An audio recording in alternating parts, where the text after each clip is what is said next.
Hello, everyone. Welcome. It's Easter. It's 420. Guys, I sent you a package in the mail. I felt like to celebrate today, we were going to eat a bunch of edibles and see if we could figure out this whole religion thing. So I hope you guys have eaten them all. Are you guys ready? Are they hitting? Oh, yeah. Yep. Now. Yep. Right now. It's happening. Yep. It's happening. It's hitting me too. Describe the experience. Hamburger. Nice. Co, you want to join in on the bit? When's the show start? We're live right now. This is the show. When's the show start? Here's the thing. It's no different from normal Co. I think he's always I think he's just always high. I think When's he's the just When's the show start? He's just always baked out of his mind. We finally figured it out. That's cool, but when's the show start? We finally figured it out. It starts now, bud. We've already started. Get your shoes on. We're at grandma's. Hello. Hi. Hello. Get your shoes on. Get your shoes on. I don't even know. That must be a Zeke reference that I don't get. Well, I don't get it. It's an old joke from Mystery Science Theater, but that is an old joke. It resonated with me because whenever we would go to grandma's house for like holidays, sometimes it was a longer trip, and you would, like, as a kid, you would fall asleep. You take your shoes off and you fall asleep in the back seat. It's true. Yeah. Okay. And then you have to get your shoes on because we're here now. Get your shoes on. Fantastic. That's I'm an curious, actual quote. Yep. Right off the top, what is that shirt you're wearing? Oh, Do I know that shirt? It's an old co-design shirt. Okay. Yeah, like 10 years ago at this point. Yeah. I honestly looked at it. I could only see the top. I thought it was a Blueprints like merch shirt. I know, right? No, it's not. One day, the second they release merch, I am all over that. Yeah. Okay. Rami will eventually be joining us. I don't know if it was time zones, if it was Rami-isms, if it was whatever, but he's fine, I'm sure. He said he was going to be here, so I suspect he'll be here at some point, but it's fine. It's fine.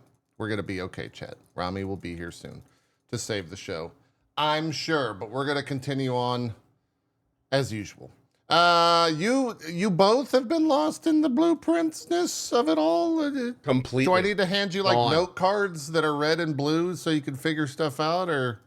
Dude, oh my God, that game has absorbed me. I knew I was gonna like it. I did not realize I was gonna like it this much. Yeah, that was surprising. What's your playtime in it right now?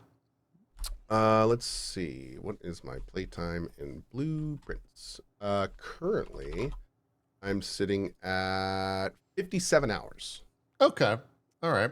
Do you feel like you're any closer to anything? One of the beautiful parts about Blueprints is I feel like I am closer to something every single run of the house. Okay. Like it has been a remarkable example of how to properly design a game to give you that constant feeling of moving forward. Sure. Yeah, I mean, I even got that being 7 or 8 hours in, right? Like, so for you to be getting that, I think it. Oh yeah, dude, it's crazy. 50 like plus there's still, in, that's crazy. There's still major puzzles I haven't done. Every run, the first thing I do is go check this area, and depending on what that is, like that determines what I'm doing that day. I've got a list of still 10 plus things on my to-do list that I'm working on, kind of at any given moment. And yeah, it's been great, absolutely great. It's fantastic. Yep. It's a lot of puzzling. It's a lot of puzzling. Zeke, you're playing offline, right?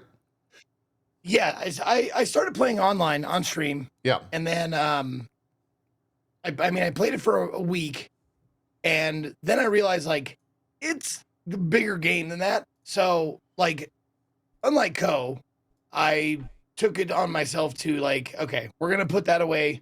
I'm going to do it on my own time. Got it. And I have, just been continuing on after my regular stream. I fire up Blueprints for a few hours and, do a couple of runs, see what's what, see if I can unravel. And every time I do it, it's a new fucking thread appears. Yeah. And it's like, oh my God. Or an old Yep. thread appears that you forgot about. Like in my first 2 runs, there was like 3 things. I'm like, oh my God. And then they come back later. You're like, oh shit, those things. Right. Oh my God. What am I doing? How do I do this? Yeah. Screenshot Yeah. everything. If you don't know exactly what it means, screenshot it. Yep. How 'Cause many? You'll probably need it later. Let's get a screenshot counter. What are you guys at in the screenshots? Are you using Steam screenshots? Because it'll actually Hundreds. tell you. Okay. I'm using, yeah, I'm over 100. I'm pretty sure. All right. Is that my phone? Let me turn that off. Oh, I didn't know what that was. It sounded Let like me a see. submarine or something. I tried to change the sound so it's not as annoying. Oh. That is triggering. Yep. Okay, that'd be good for now. That's great. That's great. What's Where? your number? It should just be like screenshots when you go to the game. Zeke, you might have to load it. I'm not actually sure Yeah, how it all I got works. it here. I have my screenshots open. I'm just looking for Oh, the number. if you just go to library blueprints and then scroll down on the right hand side where it says recording and screenshots, it just says manage Oh. my blank recordings and screenshots. And it tells you what blank is the number. I'm at 142, but that's because I haven't played very much. manage my. I'm okay. I right clicked on it. Manage. No, you don't click anything. Oh. You just scroll down on the library page. And it'll just say recordings and screenshots at the top, and then in the bottom right hand There it corner. is. Oh my God. 215. Okay. That's not Nice. bad. That's not No, bad. like every page of every like book, file, everything, like every page of everything. Like I'm like screenshot, read, turn page, screenshot, read, Yep, turn page. That's how you do it. Yeah. Yeah, that's what I That's was how doing you play. eventually, too. 215 screenshots. All right. All right. It's at least in as it pertains to a talk show where you talk about video games, it's a pretty miserable game because you can't talk about any of it because so much of it is I know. spoilers. And yeah, Zeke can't even read Co's chat half the time. Or doesn't want to. There are rather. certain people I haven't watched for a week because they're playing blueprints and like I can't watch them. Yeah, yeah. I just kind of tune it out and act like they're not live. That's how I've been approaching it. Because I will eventually. I don't know. It might be like an offline game, but Last Epoch has consumed my soul, which I did not expect at all. And so that's Yeah, why I see you playing that every time I look at my follows list. Yeah. Yeah, I put blueprints down for the Last Epoch, but we can get to that soon. I don't want to. Mr. Rogers might be listening, and I don't want the sniper to take the shot yet. So yeah, yeah, we got to be careful about that. We got to be careful about that. Right. Yeah. Let's get to some news to start things off with. Apparently, this Oblivion, I feel like I wake up every day and it's like the Oblivion remaster is being announced today. Apparently, it's really being announced tomorrow. Co, do you know what's happening? Like, can you fill No us clue. in? Okay. I don't know. I wish I did, but no, I don't really know what's going on with it. They're expecting a big shadow drop. It may actually be announced and dropped tomorrow. Yeah. So like it's like, you know, we'll see. It's the biggest known secret in a long time. I feel like everything It's gonna be leaks. so weird. It's gonna be so weird if they're like, and now is a huge surprise. Everyone's like, You know they're gonna do that. they're gonna do that. It's gonna be so awkward, man. Yeah. Yeah. Oh, so Lord. that's apparently coming out tomorrow. We'll see what happens. I forgot what the latest leak was because there's been so many different moments of things leaking. What is it? Oh, okay. So now it appears. It is appearing on search listings on Google. Okay. Let me see what this specifically means. Oh, if you search for Oblivion with the site virtuousgames.com on major search engines, the page 404s, but it does show about 5 or 6 different languages for the game page of Elder Scrolls Oblivion Remastered Lol. by Virtuous Games. Wow. So, yeah. We'll see. I don't know. Is it? I guess out of the three of us, is that something that you're just like, all right, I'm going to dive in, or what? Like, how do you? Like, I'm excited for it, but I just don't have time for it right now. Like, that's, you know, a 60-hour adventure potentially for me. Minimum, that's right? not something that I shadow drop. So I definitely will check out the Oblivion remake.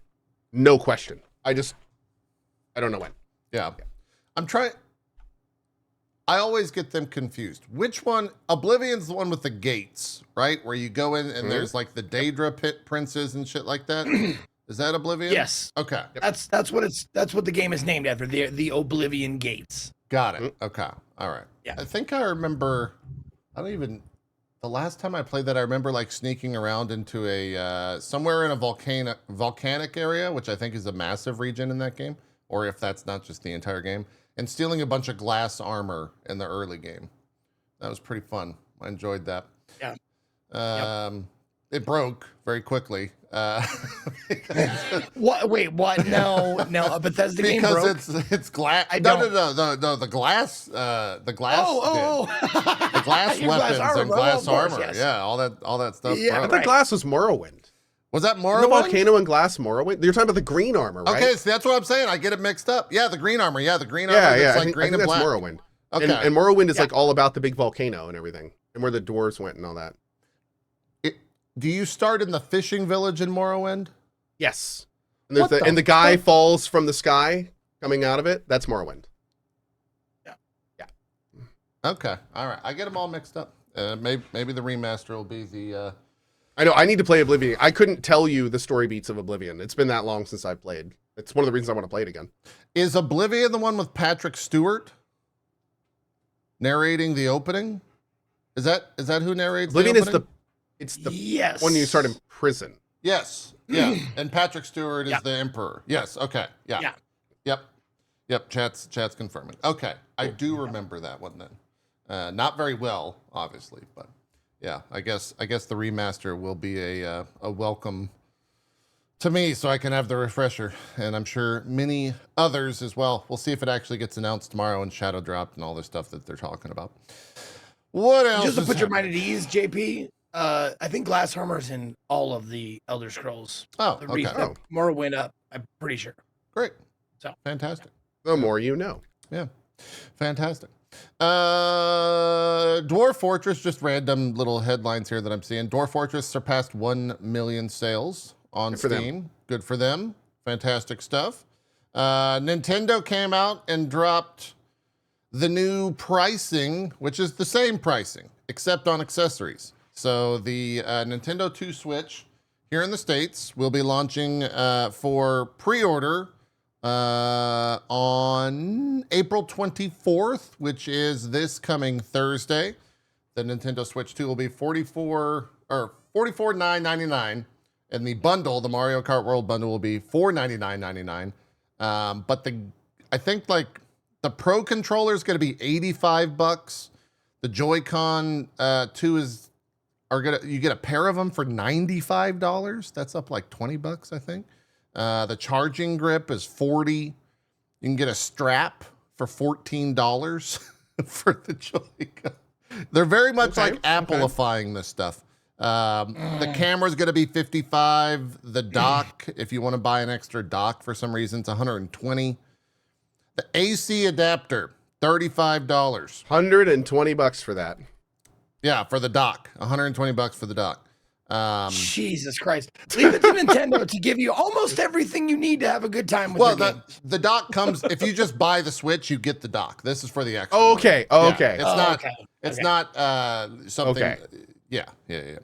And then they're selling like the official Samsung micro SD express card for it is $60 for 256 gig. Isn't that like crazy priced?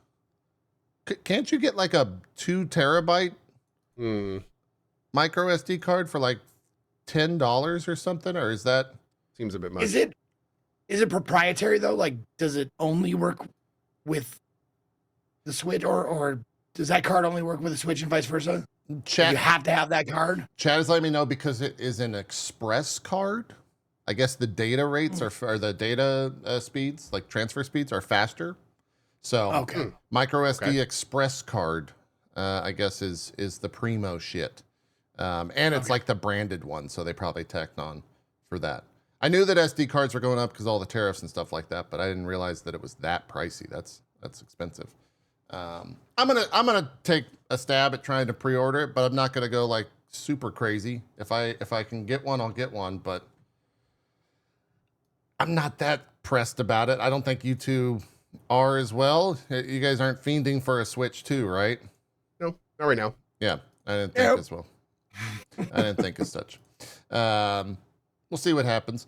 Can't you just get it through Nintendo? You can, but there are some prerequisites for their like anti-scalper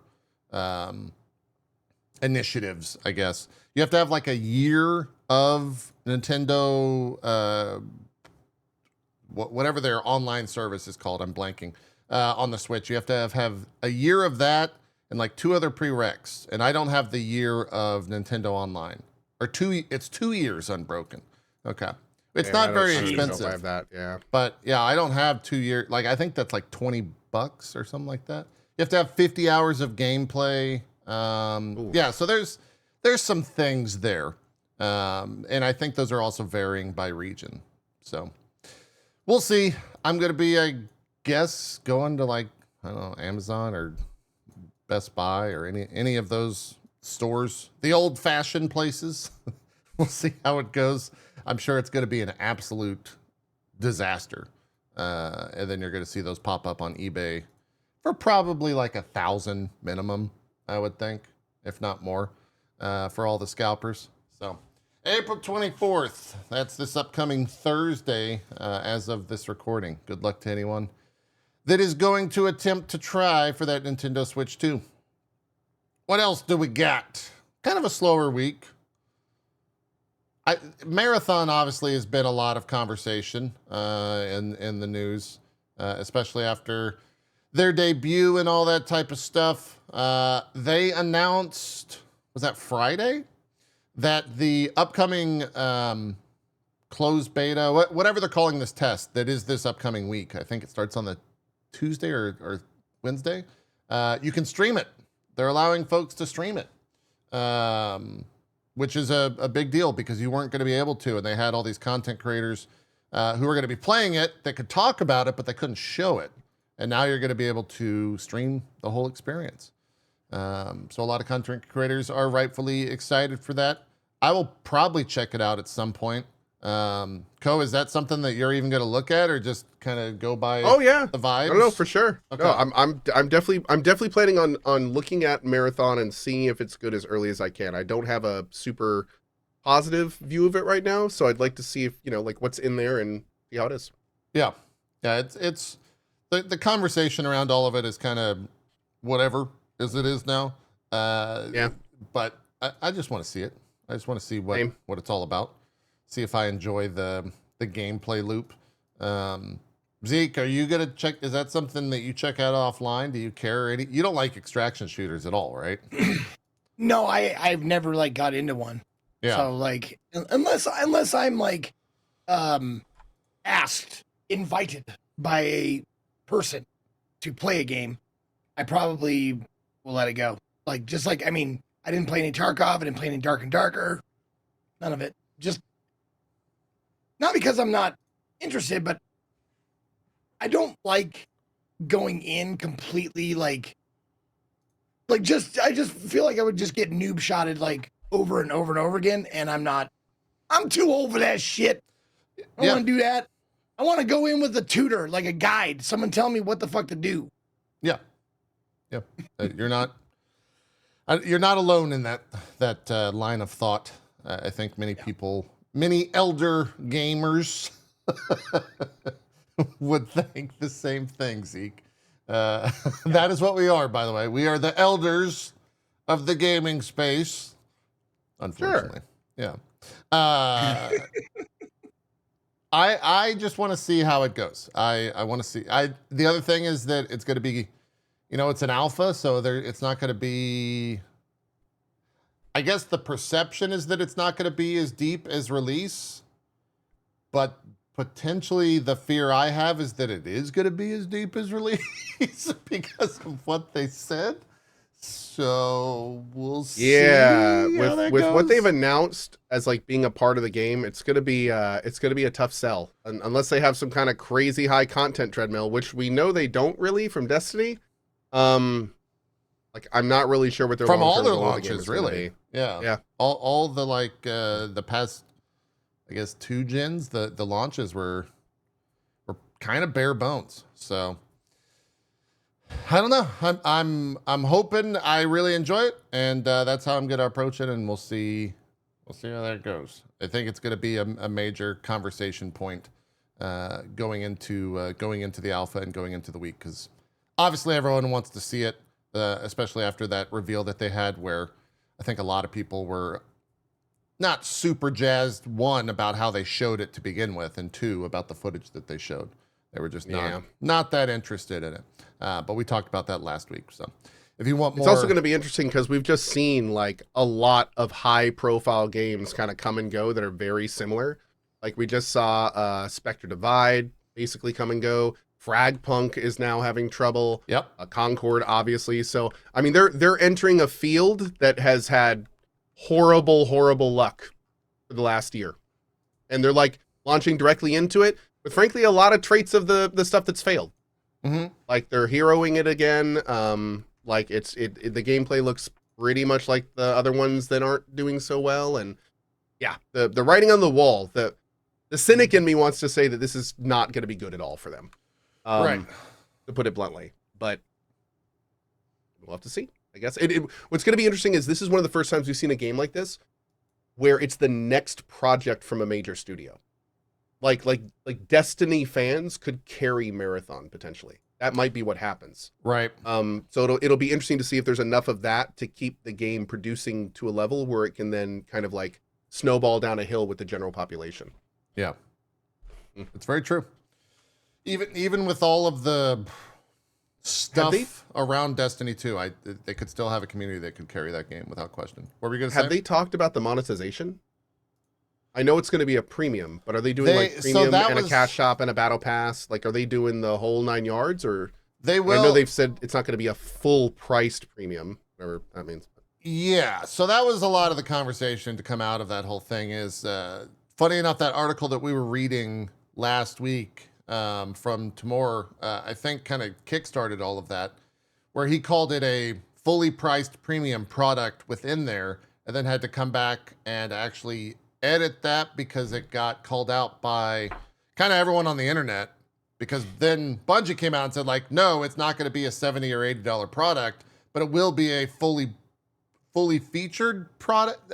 I forget the terms. They use some marketing terminology. Yeah, some very like marketing BS that essentially is like, yeah, that $40 price point that apparently leaked is probably going to be the price point for this game. Yeah, the Helldivers 2 approach. They kept calling it a premium price. So $40, I guess, for that. And it probably will have the battle pass and MTX and all that stuff that you expect from those games as a service. So yeah, which comes that's a whole nother can of worms that they'll have to deal with. So they got a lot of things Stuff to deal with. I would at this point 100% I would call it an uphill battle. Like Marathon's going to be an uphill battle, especially at this point. Yeah, they're going to need to like really want that to work for it to work.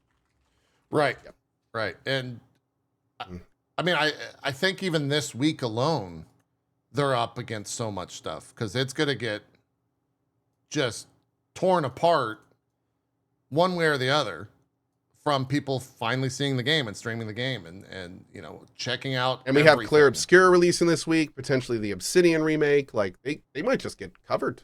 And what the worst part is, what may happen is the good stuff might get covered and the bad stuff may be loud enough to to make it out. So yeah, it'll be interesting. All it takes is one viral tweet. It takes one bad clip. Yeah. One bad clip, man. Yep. That's exactly right. That's exactly right. So I'm already wondering what clip the woke brigade is gonna get to tell everyone to. They've already started taking pictures of the guys and being like, "Do you see any muscles on that man?" And he calls himself a man. It's just like, oh god. Take a real good look at the crotch area here. Do you see enough of a bulge? Now, I'm gonna tell you this. I don't think I do. I don't know about you, but I ain't so much into robots. Maybe we can make these some fleshlings so I can look at them and get a bit happier than I am looking at these robots. God. They do nothing for me. I need hot women, not robots. I haven't seen too much of that. I have been memeing. Let's talk about women robots. Anytime I see the game, or anytime I see bright colors in the game, I meme on you and be like, I don't like the bright colors. It's too bright. I don't. Dude, no. Okay, the super bright color. There's so many reasons they're just dumb. Like it drives me crazy. Like the biggest part, the biggest thing, and this is the smallest complaint. I can't get over how small this is. But as a 40-year-old original Marathon gamer, it drives me crazy that they just change the entire aesthetic of the game they're basing the game on. Sure. Like, call it something else if you're just going to completely retcon all the aesthetics. Like, all of them. Sure. Like, it's driving me crazy. Sure. Yeah. Like, yeah. Why? Yeah. And God, I said 20 years old. It's over 30 years old. On that note, Rami, welcome to the show. How's it going, buddy? Rami! Hey, Rami. I just dropped in to going on the largest rant about colors and being completely uncertain what it was about. Oh, we're talking about Marathon. I eventually got it. But I was like, whoa, what did I drop into? Yeah, he got there. What I'm trying to say, Rami, is black, white, and brown. That's all we need. We don't need anything else. I don't need no colors in my video games. He was a huge fan of the Gears of War era of video games. Huge fan. Loved it. Yeah. Co loved that period of video games without question. I mean, it looks pretty, but it's a Marathon is a good question. Like it's I like bright. Yeah, did you play the original Marathons? Yeah. So you're probably also you're aware of the aesthetic difference between the two. Minor. There's a few changes, like like every foundational atom. But yeah. And it wouldn't drive me quite as crazy if it wasn't the fact that the new Marathon literally takes place in the remnants of the old Marathon. The premise is that the stuff that you fight through in the previous game crashed on this planet, and you're like fighting through it. So that would even lend more to like, you can't change, like all that stuff was already made. Like you can't just, I don't know. But again, it's a minor thing. The only people that care are the, 30-plus-year-olds that actually play the original. So it's very true. Yeah. It's very true. Rami, I'm going to throw you a blanket question, and then I'm going to go take the dog out because I think he needs to go out. All right. How you been? Oh my God. Nice. Good one, dude. Excellent work. God, what a host. What a host, right? Just truly. I really, it's always nice when you feel somebody really cares for your well-being and like, your general, it's just nice. And JP is always there, like, to talk about. Well, we were worried about you because you were late today, and I want to hear your fucking excuse for being late and almost ruining our show. I'm working on a video game. And that's okay, good. Never mind then. I take it back. We're good. Continue. Sorry about that. I think it's somewhere a combination between time zones and just me losing track of time. I have my programmer visiting, and we were jamming on some stupid stuff. But I've been good. Wow, that's great, Ron. That's fantastic. Yeah. I'm glad. Yeah, isn't it? Yeah. Genuinely. I'm always glad you're there for me. Is this how our conversation normally go when we're chatting? It's just like, so Rami, how have you been? And I'm like, I'm going through. And then 20 minutes later, it's like, oh yeah, that's great, mate. JP has what's called spacer language, and what he does is he says something, and then he waits for a space in the conversation, and then when he doesn't hear anything, oh really? No, that's crazy cool. That's awesome. So no, tell me more about that. No, but I've been good. Yeah. I am like everybody on Earth. I feel I'm playing Blueprints. Yes. Hell yes. That's my life. Yeah, Have you reached the 46th door? Not yet. Not yet. Oh, no, my man. it's Oh, on love my it. way. Love it. Okay. Um, Awesome. I reached the antechamber for the first time the other day, but then it was locked. And I was like, well, that seems disappointing. So working on that. Yep. Let's see what else. Finally got back into Destiny a little bit, but I know that that's the part where JP just goes and gets the dog again. So Guys, I'll mention that. How is Destiny these days, actually? I am genuinely curious. As someone who gets their press emails like, we're doing a big announcement for the new thing next year. Yeah. I'm just like, it's actually in a good spot right now, which is nice because it's been in a pretty terrible spot for the past 6 months. And it makes sense, like you do something as big as the final shape, you kind of imagine. So the final shape was like, the ending of Destiny 2. Yeah. It seemed they got really time crunched there. So they probably moved some stuff from season 1 or 2 after, into that. And then, then you're behind, and then season 2 is behind. And then I think they've kind of caught up. And then in the middle of that, there was 2 layoffs. So the game has just been, it felt like that type of situation you get when the game just can't be at the quality it needs to be, but you still need to ship something. So you just make it work, right? Which is 70% of game development is you just make it work. But right. You're supposed to not see the seams that clearly, and for a while you could really see, the seams on Destiny, and that really sucked. But this season, I'm starting to feel some of that magic again, which is good. So I'm fairly excited about where Destiny is right now. Been playing blueprints, been working on a game, been traveling to conferences and kind of getting a feel for where the industry is. I know if we're doing industry talk at the moment, but we're in news section. It's everything's on fire. Rami talk. Everything's on fire. We're all dying. It's terrible. Yep. No, it's weird. I've been saying this for a while now, and I know people are like, well, it hasn't quite happened yet. But it's not good, right? Studios are dying everywhere, and sort of it's been a really sad time in the games industry. Let's put it this way. I work as a consultant, and so I do 2 jobs, right? I help studios sort of launch their game, and then the other thing is I help them get funding. And that helping them get funding, I do in 2 ways, just to be transparent with everybody. I help them make their pitch deck and communicate their game, figure out what kind of budget, what kind of timeline, that kind of stuff. And then sometimes if I come across a really good game that just can't get funding, I work as an agent. And an agent is just basically somebody who represents the game, goes to publishers, talks to them, and then gets the deal. And then I take a percentage off the top, right? So they get the deal, I take a percentage, and then everybody goes home with their life. And it's been really rough. I had this game, incredible game, and this one got signed. It's gonna come out, and I'll mention it on my Blue Sky when it's that game. But it's very simple, super replayable, super fun, adorable, but just really clever, smart gameplay. And it was 80 grand. Now, just to make clear, 80 grand in games industry numbers is nothing. Yeah. Right. That's 1 or 2 be a people. Super small team, right? Yeah. Yeah.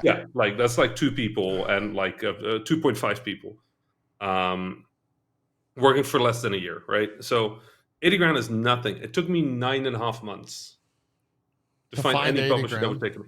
And that's the crazy part. I would go to the publishers and I would send them the game, and they would go, oh my God, mate, this is incredible. I got addicted for 2 weeks. Didn't play anything else. Go fuck yourself for wasting my time with this. This is incredible. Somebody's going to pick it up, but it's not us. Yeah. Which is fine if one said it. Everybody said it. Because the publishers can't get money. Because somewhere in this whole COVID hangover, investors figured out that games are really, really dumb to invest in. Yep. Right? Yep. Economically, this is a terrible, I have a great idea. follow-up for you, Rami. Right. Yeah. Okay, go. Is that why they came to streamers and content creators?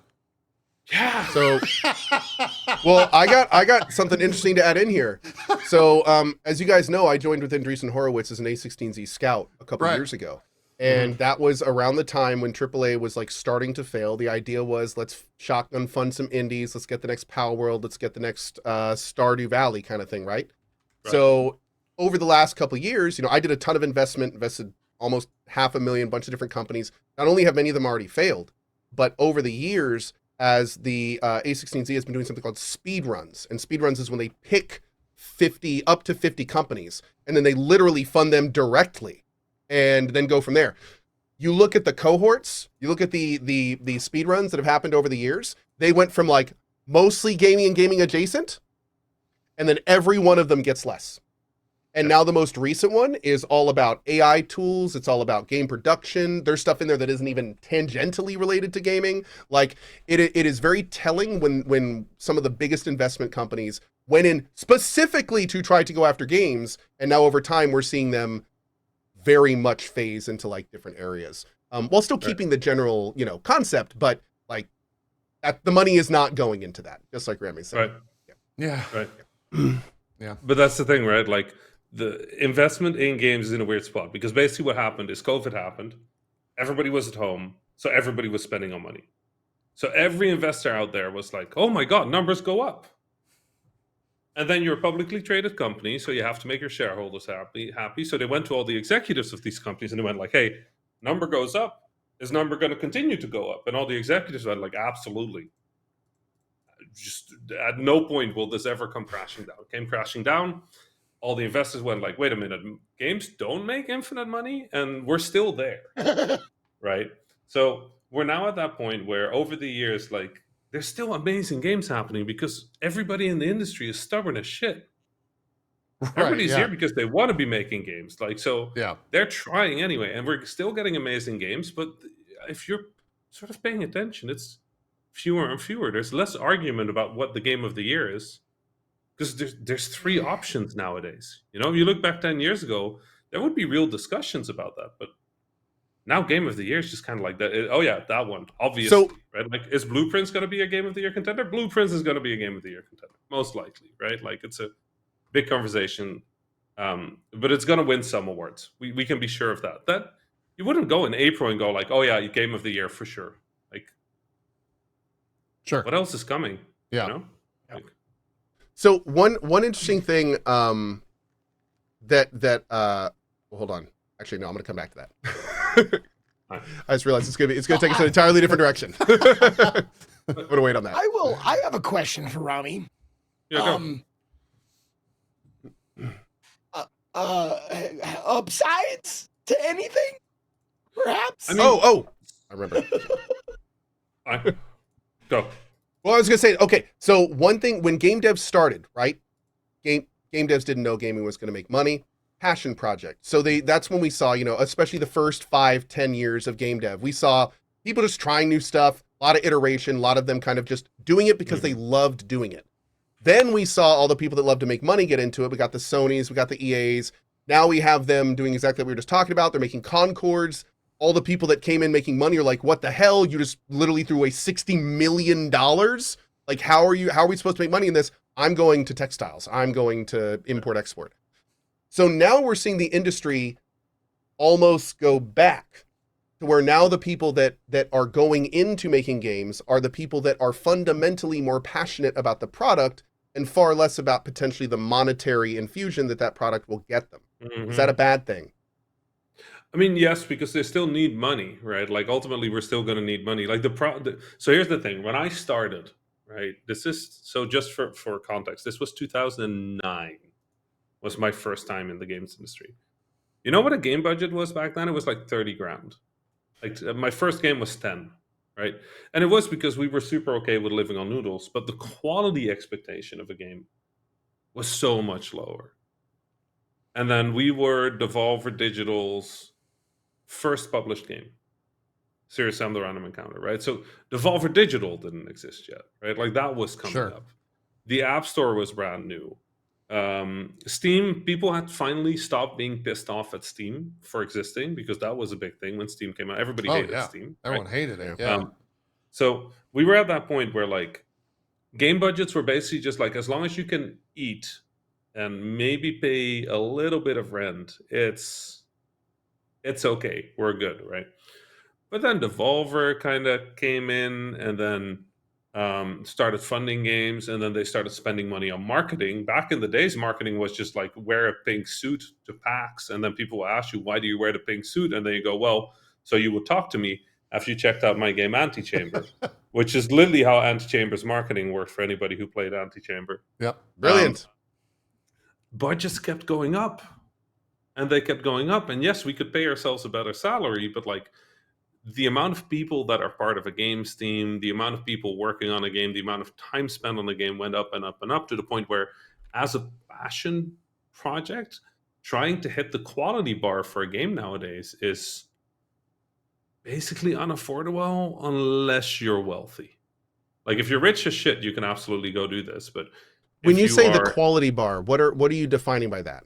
Like, are you talking about like how it presents or bugs? How it presents, how it plays, whether it's buggy, something like that. Like, and there's been a bit of a counter movement in like co-op games. You know, you have something like a Lethal Company or a Repo. Like the games are janky as shit. Yeah.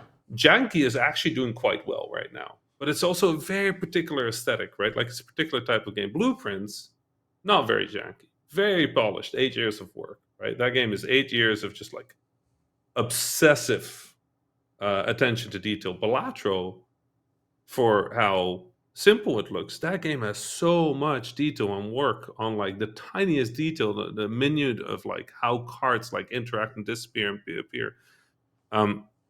So it's this weird thing where expectations are just at a point where you basically need 100 grand, 200 grand to make a game, even if you're making a simple game. But Balatro also took quite well, right? So it is that idea of like, can you flip a coin if you have to fund 2 years of your life to buy the coin, right? And so that's kind of a scary place to be at. What I do agree with, though, so I was at Reboot last week. It's a conference in Croatia, long story, lovely conference, and they asked me to do a keynote, and but it was kind of like uneven. We didn't know if it was going to happen. It got canceled in the end. But the keynote I wanted to give is all publishers are cowards. And they were just like, yeah, probably don't.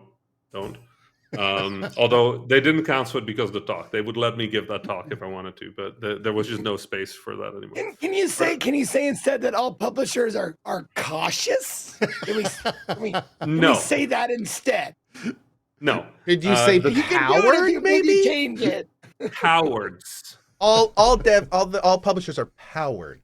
Yeah, can we workshop that? Yeah, no, I wanted to say all publishers are cowards.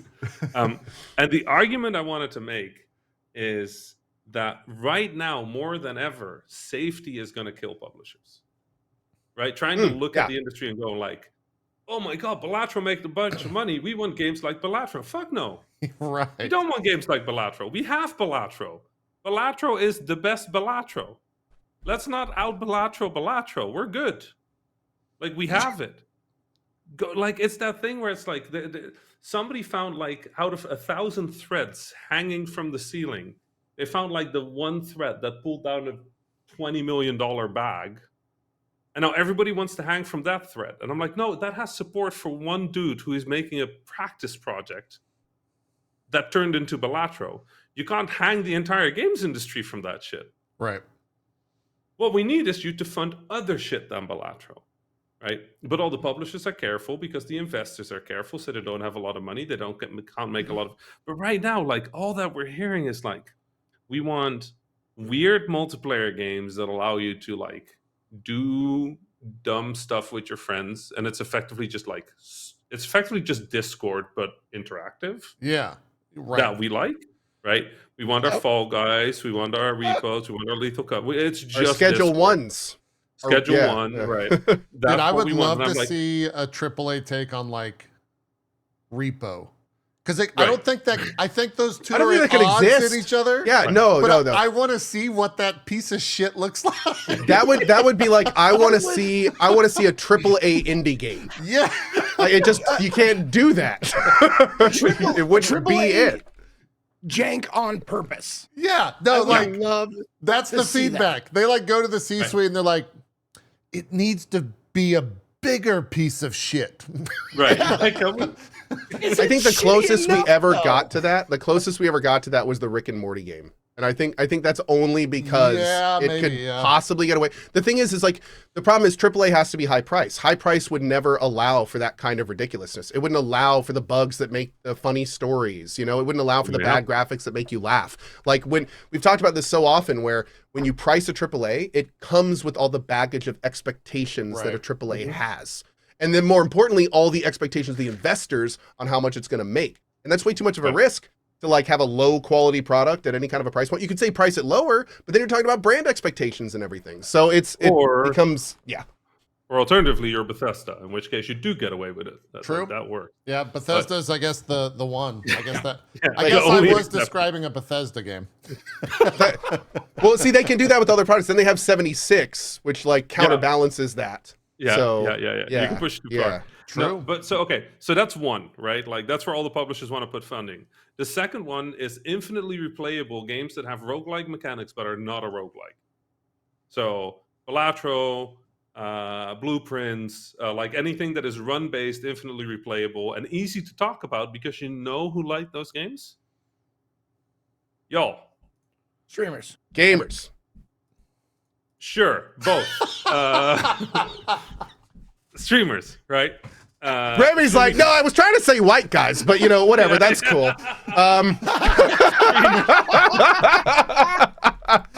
Sure, gamers, streamers, whatever you guys want. People with beards was what I was getting at. I was going to say losers. That pause is going to be studied for years to come from Rami.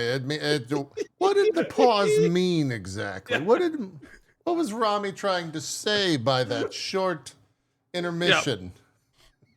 Streamers, because that is infinite marketing, right? As long as streamers keep playing game, then game has marketing, then people buy game, right? That kind of thing. And then 3 is niche genres that are ready for a little bit of a shakeup, which is strategy, very particular sort of like, but those are all very hard. So they basically need finished games before they'll fund them. I am actually working on a game that's doing exactly what you're talking about right now. Enough. If you remember Myth: The Fallen Lords from back in the day, I'm working on a game called War Torn, which is microizing RTS gameplay in a roguelite format. Sure. So it's like it's kind of exactly what you're talking about. Yeah. All the checkboxes, right? Yep. But that's kind of the thing. The thing with the current industry is that everybody's trying to replicate the things that are already successful and not making space for the shit that isn't. And we need the stuff that isn't because we already have the best game in those other genres. Like, or they made genres in some cases. Right. Balatro is done. Like we can have a few games that have like a fraction of the success of Balatro, but it's very unlikely that something will out Balatro. Right. So this has been an issue for a very long time. Obviously, if a hit came out, everybody wants to fund another one of those. But it was never that they only want to fund that. And that's kind of where we are right now, is they only want to fund that. And then the second part of this is sort of the second part why I wanted to call them cowards is it is a little bit of inside baseball. But the way the industry works is game developers have stupid ideas, right? So we just come up with like, what if X, Y, Z?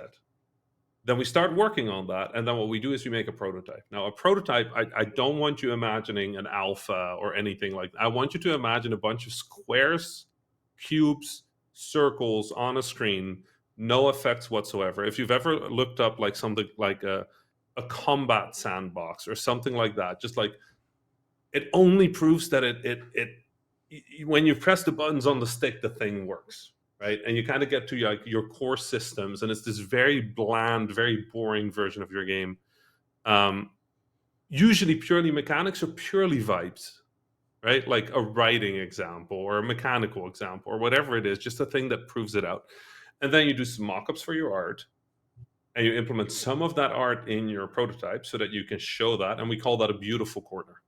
So in games, you'll do a prototype and you'll put a beautiful corner in your game, and it's just like a corner with like proper assets. And then you go to some publishers and you say, listen, hey, we can build this out to a vertical slice or a full video game. How much confidence do you have? And then the publisher goes, okay, you know what? We'll fund you up until vertical slice. You'll get X amount of money. If we like it at that point, we get the first right to buy the full game. Right?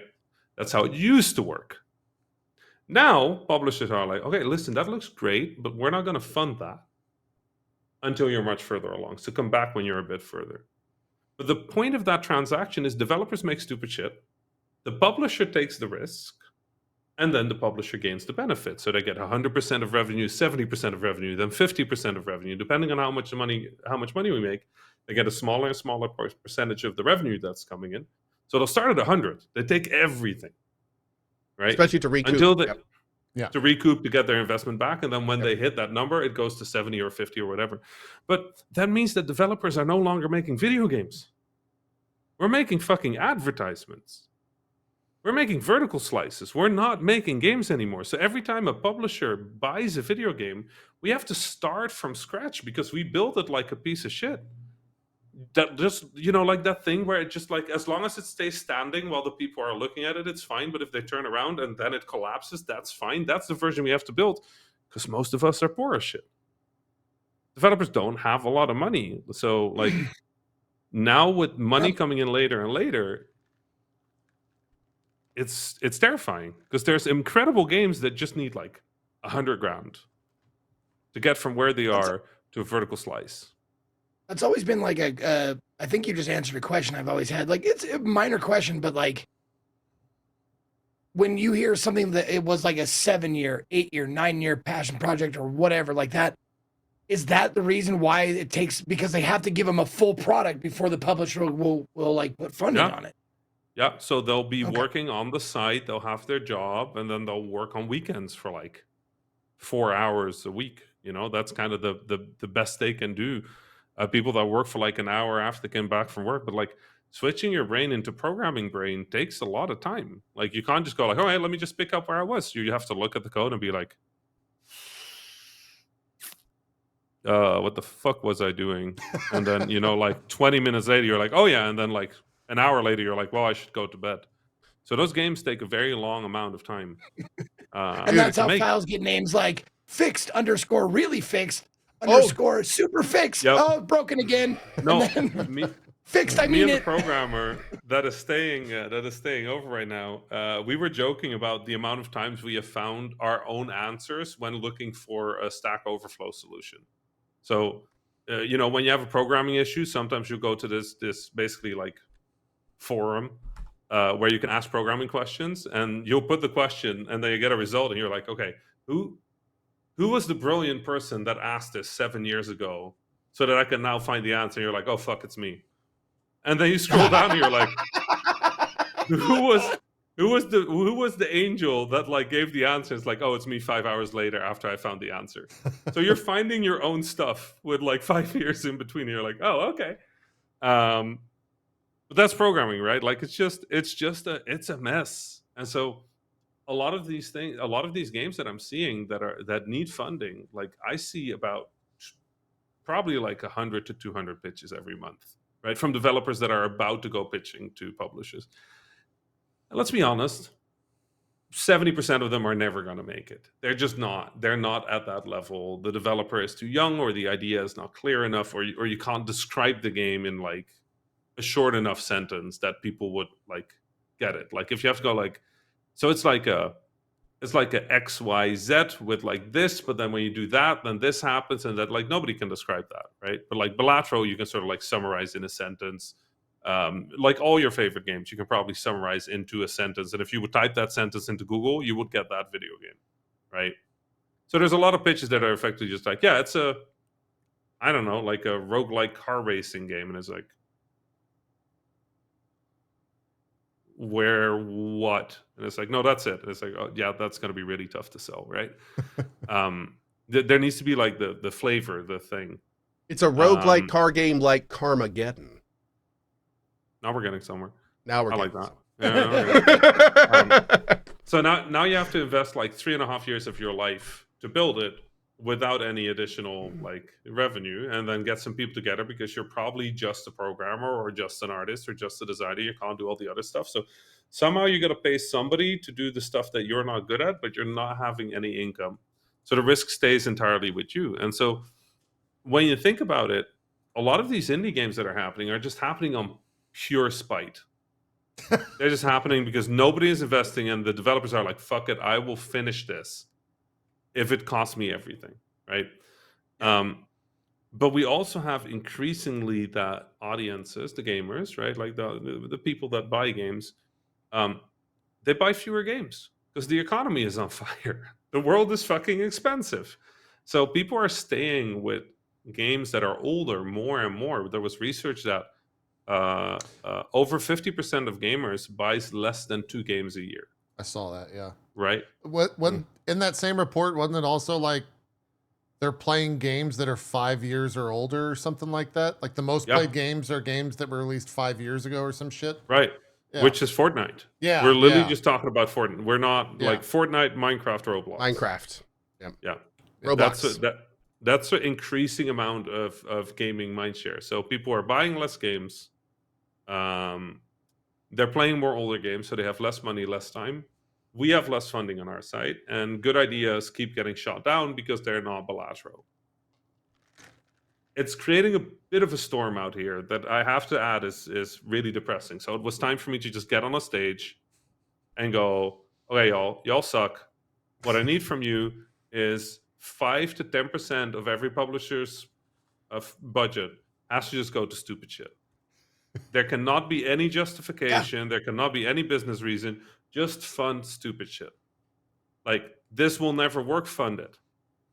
Right? This team has no credits. Fund it. Like, fund it. Fund the crazy, the ambitious, the ridiculous.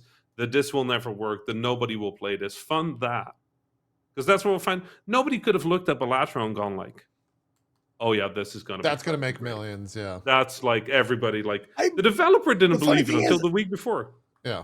I played the game before it got big. Like it showed up on like a indie game suggestion thing, like I do every week, and I played it and I was like, this was a lot of fun. I liked it a lot. It was good. I had no fucking clue after playing it that it would be so like universally like it's easy to get into. Like all you have to do is know the poker rules, and most people do, or it's easy to pick up and shit like that. I had no idea how much it was gonna blow up like that. But I mean, after playing it, I was like, this is good. I gave it like 7, 8. It's a good game. Yeah. Had no idea. No clue. And but to your point, I want to say like that seems like take the 10 or 15% from publishers and fund crazy shit. It seems like it's a low risk, but if it's rewarded, it's hugely rewarded. Right. Yeah. And I think that's a sound plan. Right. So 5 to 10% into stupid shit. And then I also want publishers to stop doing the thing where they will fund a developer and then drop them the moment the game comes out. Right. Because that is happening all over the place right now. So developers don't even have time to like. If you're wondering why more bugs seem to be happening across releases, is because developers have to stop working on the game months in advance because they have to get that next pitch ready. They have to make sure that if this game doesn't land well, that 100% is until the money gets recouped. So say you spend, say you're doing an average indie game right now, right? Not like a big hit, like sort of like AA, but like indie, like Balatro, kind of like indie. Probably your budget is going to be 250 to 350K, right? So that's 6, 7, 8 people working on the game for about 2.5 years. So 250, 350, right? Now, the rule of thumb, and it's not a hard rule, but rule of thumb is you add to that 50% of that budget for marketing. So say 250 is 125,000 marketing budget, right? Which is insane to me, but okay, $125,000 marketing budget.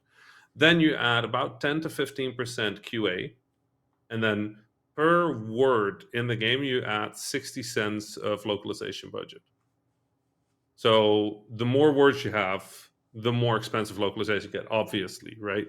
It's about 11 cents per language, and we usually do 5 languages. So, okay.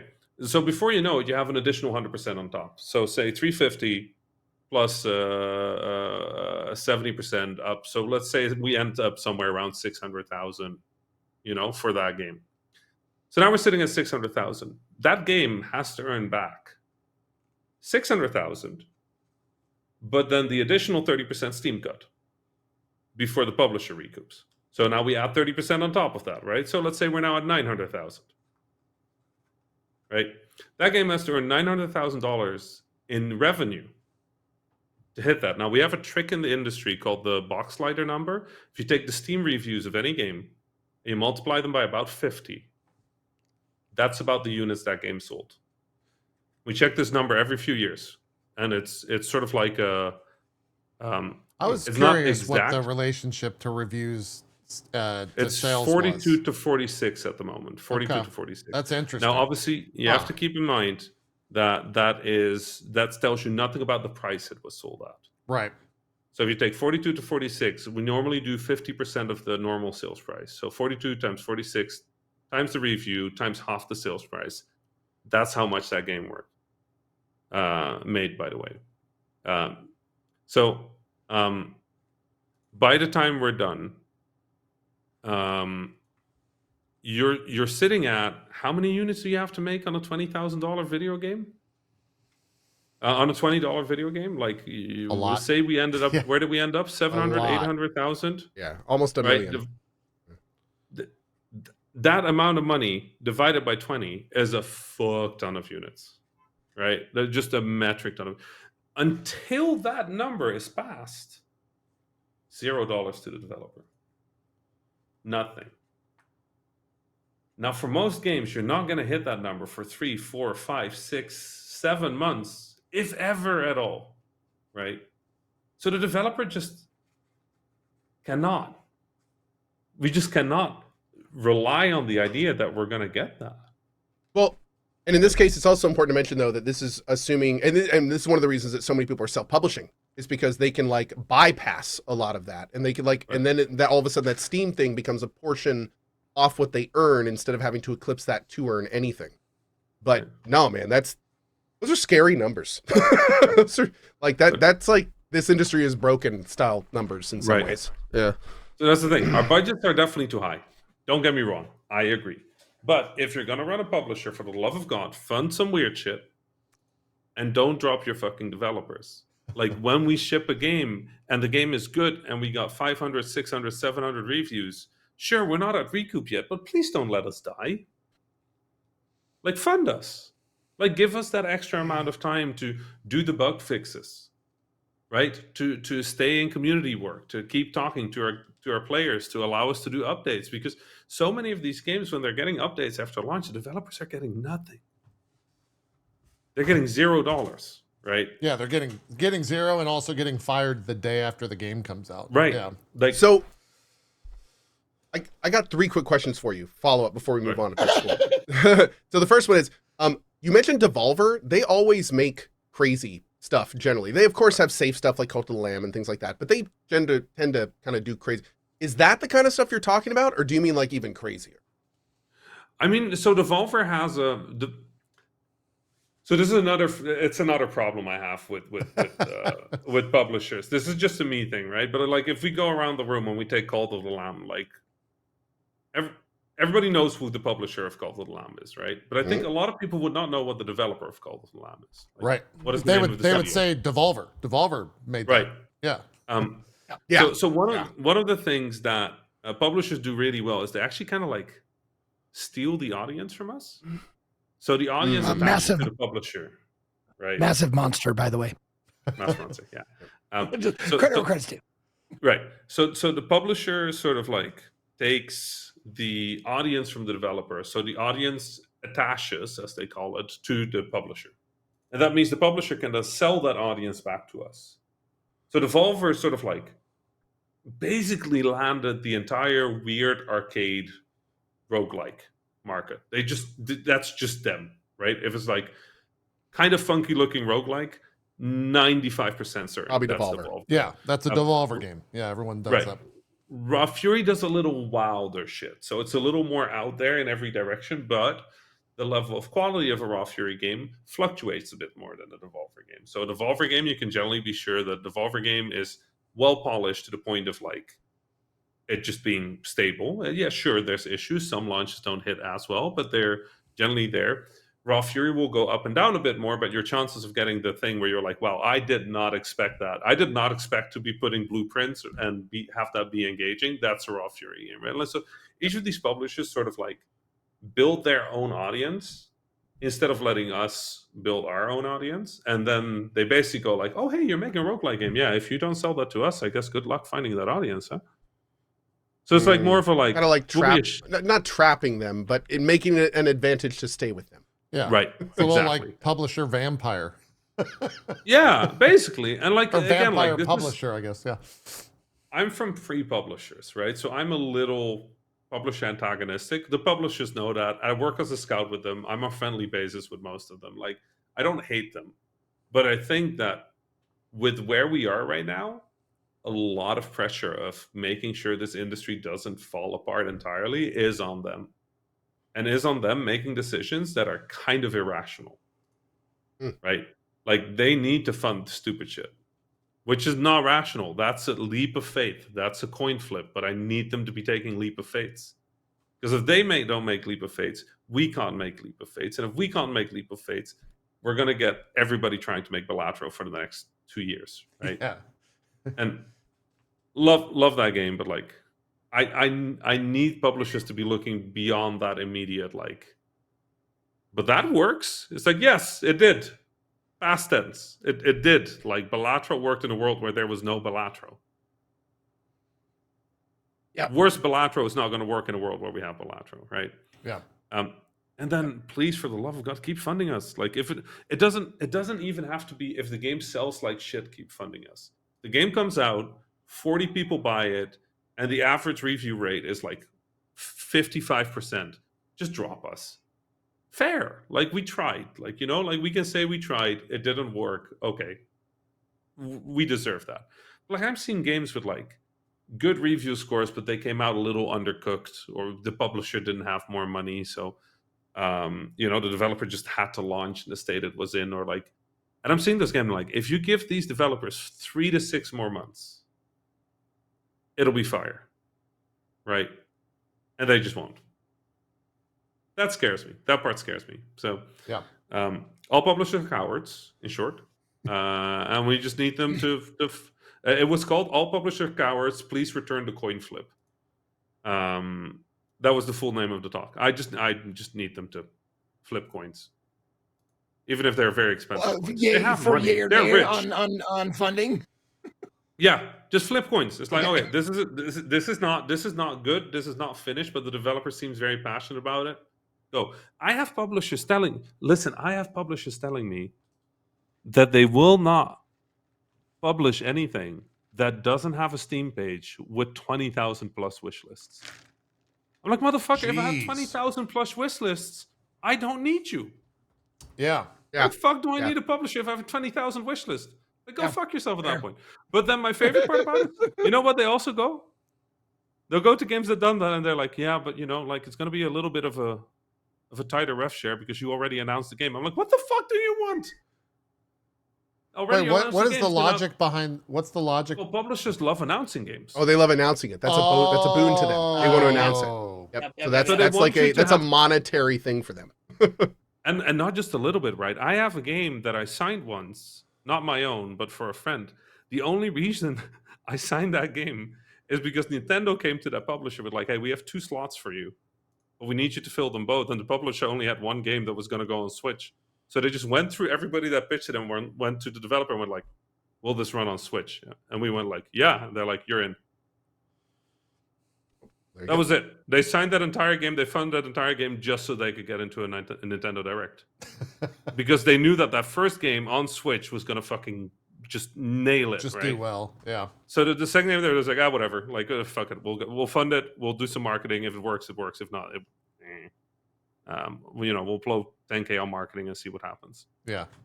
Just as a side question, is there a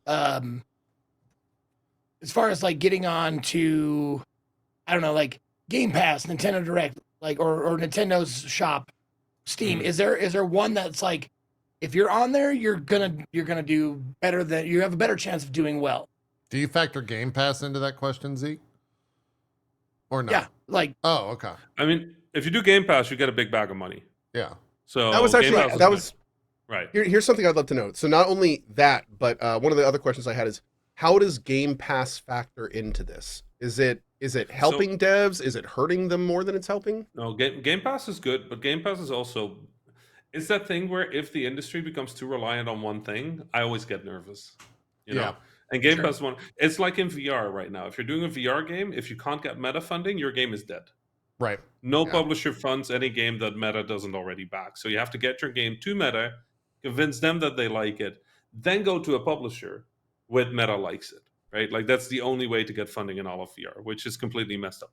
Game Pass was super good for developers for a long time, to the point that I started getting worried about it and I started speaking up about that. But it was very much that Game Pass took very big bets. It was the coin flip. It was the coin flip of the industry. But then what publishers did is they would get a bunch of games. They would take those games, they would turn to Microsoft and go, hey, do you like any of these? And then when Microsoft like, well, that looks like Game Pass material, they would fund that game, take the game to Microsoft, get the Game Pass money, and then just have no risk on their own. So I was like,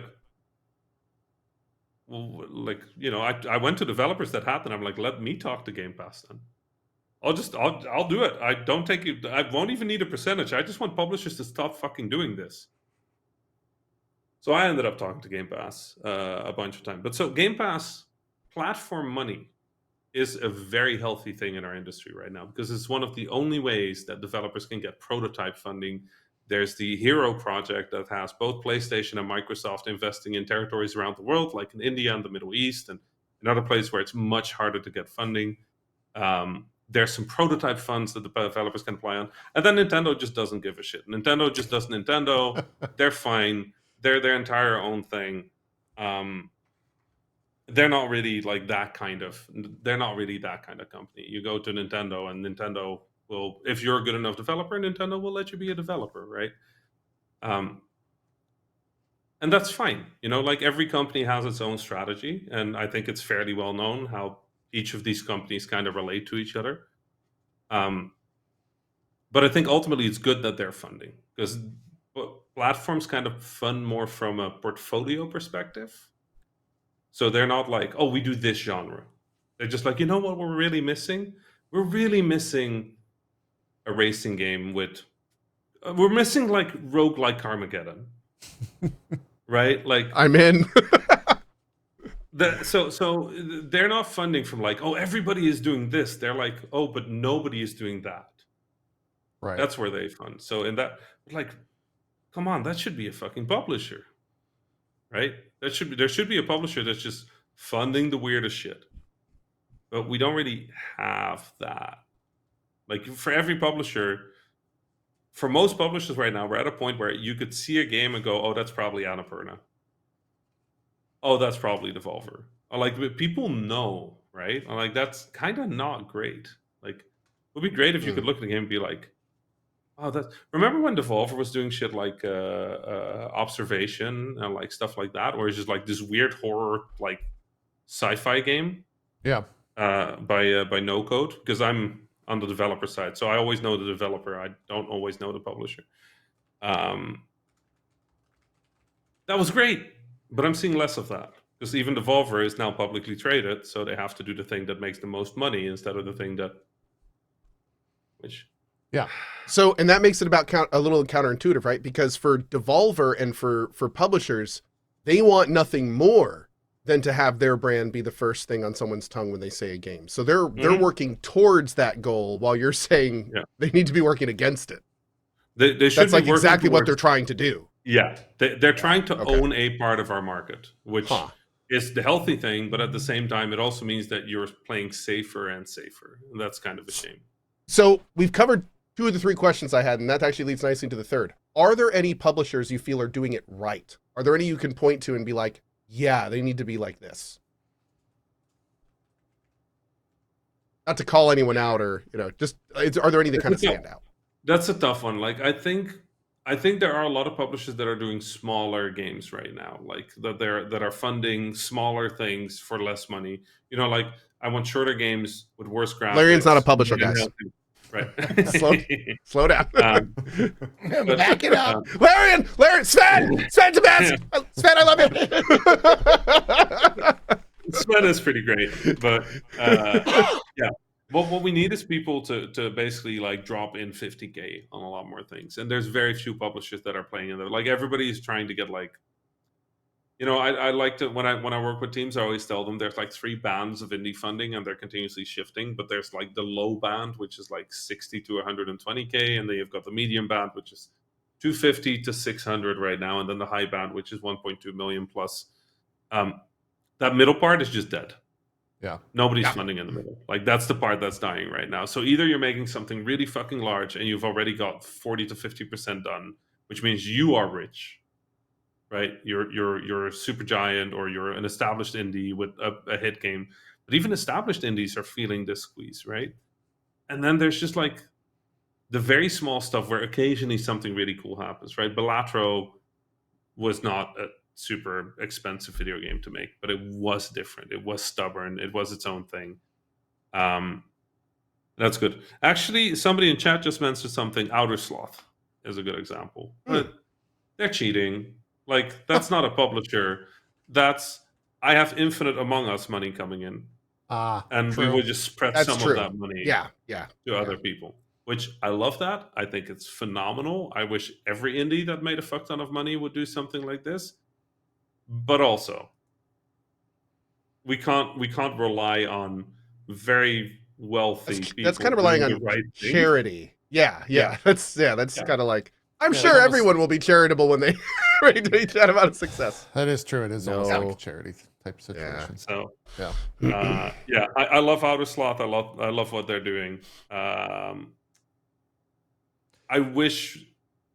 hope that Outer Sloth lands a number of just like weird hits that make the publishers go, okay, maybe we should do weirder shit, because just angry Arab man yelling on a stage is not going to convince them, but it might make some people think, which I thought you were pitching a game just now. Right. I would play that game. Robbie versus the publishers.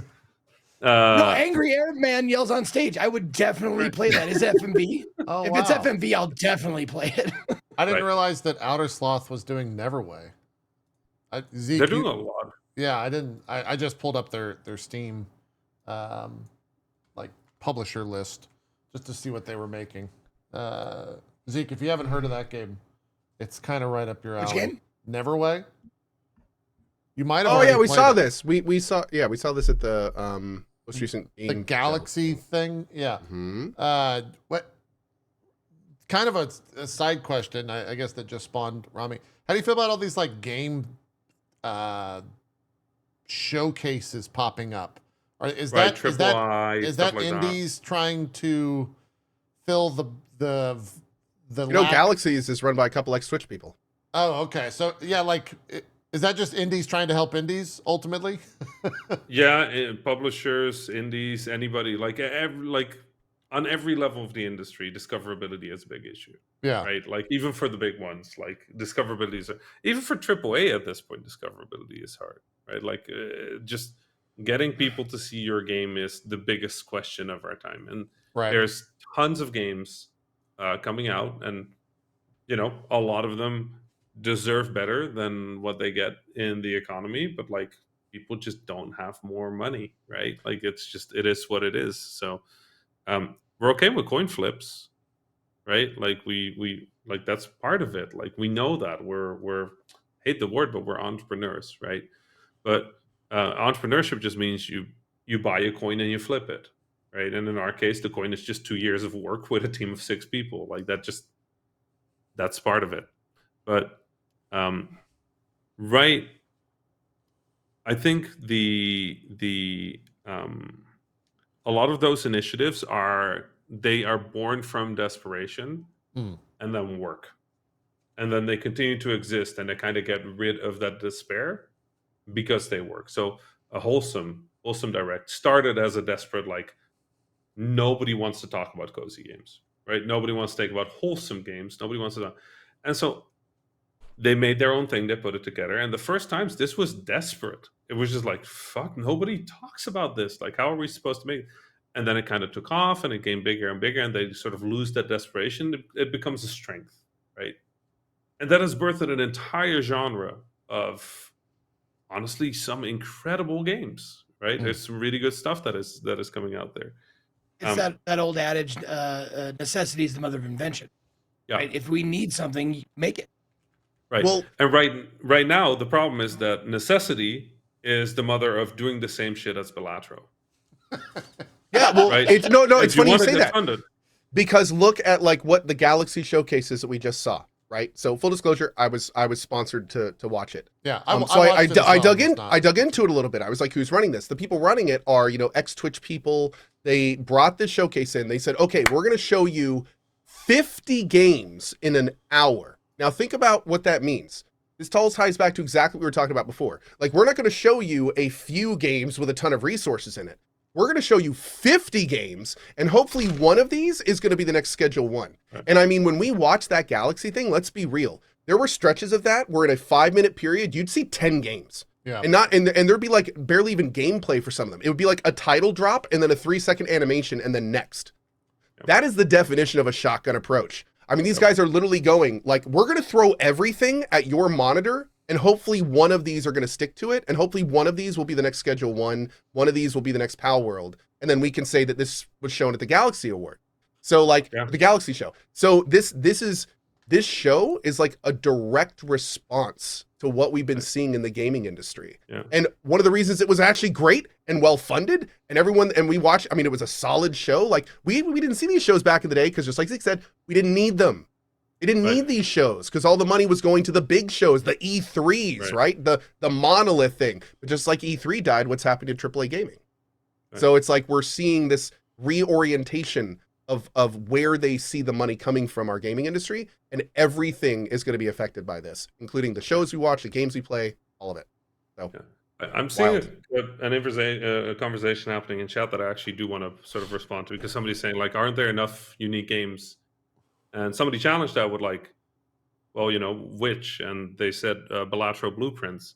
Between Balatro and Blueprints, can anybody name me like a sort of like interesting game, like a unique thing that came out, right? Like, not just like a cool take on something. Like, when you think about Balatro is a genre-shaking game. Yeah. Right? And Blueprints is a genre-shaking game. What's between those? So that's like February 2024 and April now? Yeah. About a year and a bit, right? And I mean, like, games that sort of like reached that. There's a bunch. Right? I got one for you, Rami. Oh, God. No. Rat Shaker. Oh, God. God damn it. I knew you were going to say that, you piece of garbage. Shaking up is in its very nature, Rami. Yeah. I forgot about that. A lot of people do. A lot of people do. Yeah. So, I want to answer your question, Rami, because you said, I go. I mean, I want to get it more defined, the question you're asking. You said, what are the games that are genre-shaking? They're not Balatro or Blueprints, but they are still genre-shaking. That would be Like a Dragon, Pirates in Hawaii. Yes. You are welcome. For the record, that answers your question succinctly and directly. That was it. You're welcome. Okay, anyway, next question. Yeah, what came out between them? Split Fiction. Lethal Company, which came... Okay, you know what? I love Split Fiction. I love. But it is based on It Takes Two, I guess. Yeah. You know what the harshest feedback I've ever heard on any video game? I've never heard a game. Again, I love this game. I love Joseph. Oh man, he's really building this up. This is going to be good. A kid played that game. put it down after like 4 minutes and went, so this is Roblox. What's special about it? Yeah, fair. I feel like I feel like that fair. generation's Roblox. actually coming in the next like 10 years. Dude. The Roblox kids are gonna finally be Okay. like Okay. 18 to 30. Y'all, I have an 8-year-old, a 6-year-old, and a 3-year-old, and 2 of them play Roblox. Yep. Right.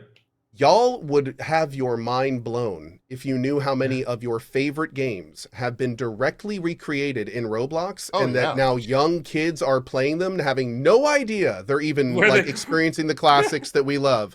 And what's hilarious is what you just said has happened to me. In fact, my community can tell you, because Rowan has run down and watched me playing the games and be like, "Oh, you're playing that insert Roblox name. Oh, you're playing Powerhead 3. That's cool." And I'm just like, this is Path of Exile 2. What are you talking about? Yeah. And he's like, "Oh, I played that upstairs today." And it's just like, Yeah. they're doing every genre. There's some cool Roblox games where I was like, shit, this would make a pretty badass game I've never played before. Right. Like, there's a lot of really, like, it's wild. It's wild. Yep. Yeah. For those who don't know, Roblox is not a game. It is a game development platform. And people have left the game industry to make Roblox games and then make tons of money off them because they intelligently find out how to put in the microtransactions, which is essentially what it runs on. But like, it's wild, man. From a game dev perspective, Roblox is wild. Yep. But yeah, basically a sequence of platforming challenges. Yeah, no, we know that one. And I was like, oh, that hurt my heart, but also like it is entirely true. Like yes, like Split Fiction is, but it's not genre shaking. Yeah. Right. It is a very good iteration. It's polished. It's beautiful. The narrative we can argue about that. I liked it. I thought their use of mechanics was clever. Like I thought it was pretty good. But ultimately, it's an iteration, right? Yeah. I felt like the with Split Fiction, the final 30 minutes is really where it's like, oh, this is some good shit. Like this is some actual insane. The rest of it is all great leading up to that, but the final is like, holy fucking shit, that's big. Someone in chat said Expedition 33 might shake up the genre. I mean, it could shake up its genre, but it's basically a JRPG. Like at heart, but I mean, it's it's got some action mechanics and things, but that's an iteration. That's what Rami's talking about. It's an iteration. I think I think like 1 year and a month is a bit long. I would like for everybody to just be able to like name off 4 to 5 games that is like, oh, that shit was fire. Yeah. And we're just not getting that, and they don't have to be super successful. That's not the point. We don't need these games to be monster hits. We just need them because that's how new stuff happens. It's like somebody does something and it kind of feels like when you look at my career, like when I did Nuclear Throne, right? Nuclear Throne is not by any standard a defining game for the roguelike genre, right? Like from the audience perspective, it did okay. It did for me, it did great. But it's not a game that if you go like what top 5 action roguelikes, people will not often name Nuclear Throne, right? Nuclear Throne was based on a partially inspired by Spelunky, which was a genre-shaking game, and a game called Action Fist, which was a little top-down action roguelike kind of game. That's like 10, 15 years old by now. Bo Blythe did that, who later did Samurai Gun. We basically took that and made Nuclear Throne. We made our own like iteration on that, and Nuclear Throne was kind of notable because it was of its kind. It was sort of like the first top-down shooty roguelike, right? Then after us, we did okay with that game, but Enter the Gungeon, the team that worked on that, was very inspired by Nuclear Throne. In fact, came to me when they started on the game to be like, "Hey, we're basically just want to make a take on Nuclear Throne. Are you not going to be pissed off?" Because obviously we were very pissed off about Ridiculous Fishing getting actually stolen. But they showed us an early version of that game with like the way the combat flows and like the cover and all that stuff. We're like, no, mate, y'all good. Like this is so different from Nuclear Throne that I am not worried about it. Like go do your thing. Enter the Gungeon Speaking became as someone who's played both, I absolutely see the inspiration, but the feel is completely different. Right. But that's the thing, right? Like you can even see it in like the shape of the bullets to a degree that they were looking at, sort of like, okay, how did Nuclear Throne do some of this? But then they made it their own. It's their own game. It's their own take. It has their own tempo, its own feel. And that blew up the shooty roguelike genre, right? After Enter the Gungeon, that was the big one. So, I've never been in the business of like monster hits. That's not what we do. At Flambeer, what we did is we just made weird shit. We made like, oh, hey, this airplane feels cool to fly. Let's make that. And then because we were early, we got to build that audience, and we had an audience of our own. But most developers now, they come up, their audience is immediately sucked up by a publisher. Their revenues are sucked up by a publisher. And at the end of their first game, they're left with nothing. Well, not only that, but their name is too. Like, right? Who made this game? Devolver. Yeah. No, Devolver didn't make it. Yeah. So, these are things that worry me. Like, I don't think they're going to tank the games industry. Like, we're not in a good place, right? Like, but we're stubborn as shit. Like, we're going to be making video games, and we're going to be making weird shit. And there's going to be new people coming up that don't need money to do this. Like, that all happens, right? That's all. Like, that's going to continue to happen. Like, you can't kill the games industry. But we can do a lot of damage to it. And the weird thing is, we're doing it ourselves. Like, it's the games industry hurting the games industry at this point. This is not an audience issue. It's not like people aren't spending enough money on video games. People are. I found a link the other day that allows you to see all the money you spend on Steam. I wish I hadn't found that link. That was terrifying. I just pressed that. I'm like, it's been floating around for a while. Yeah.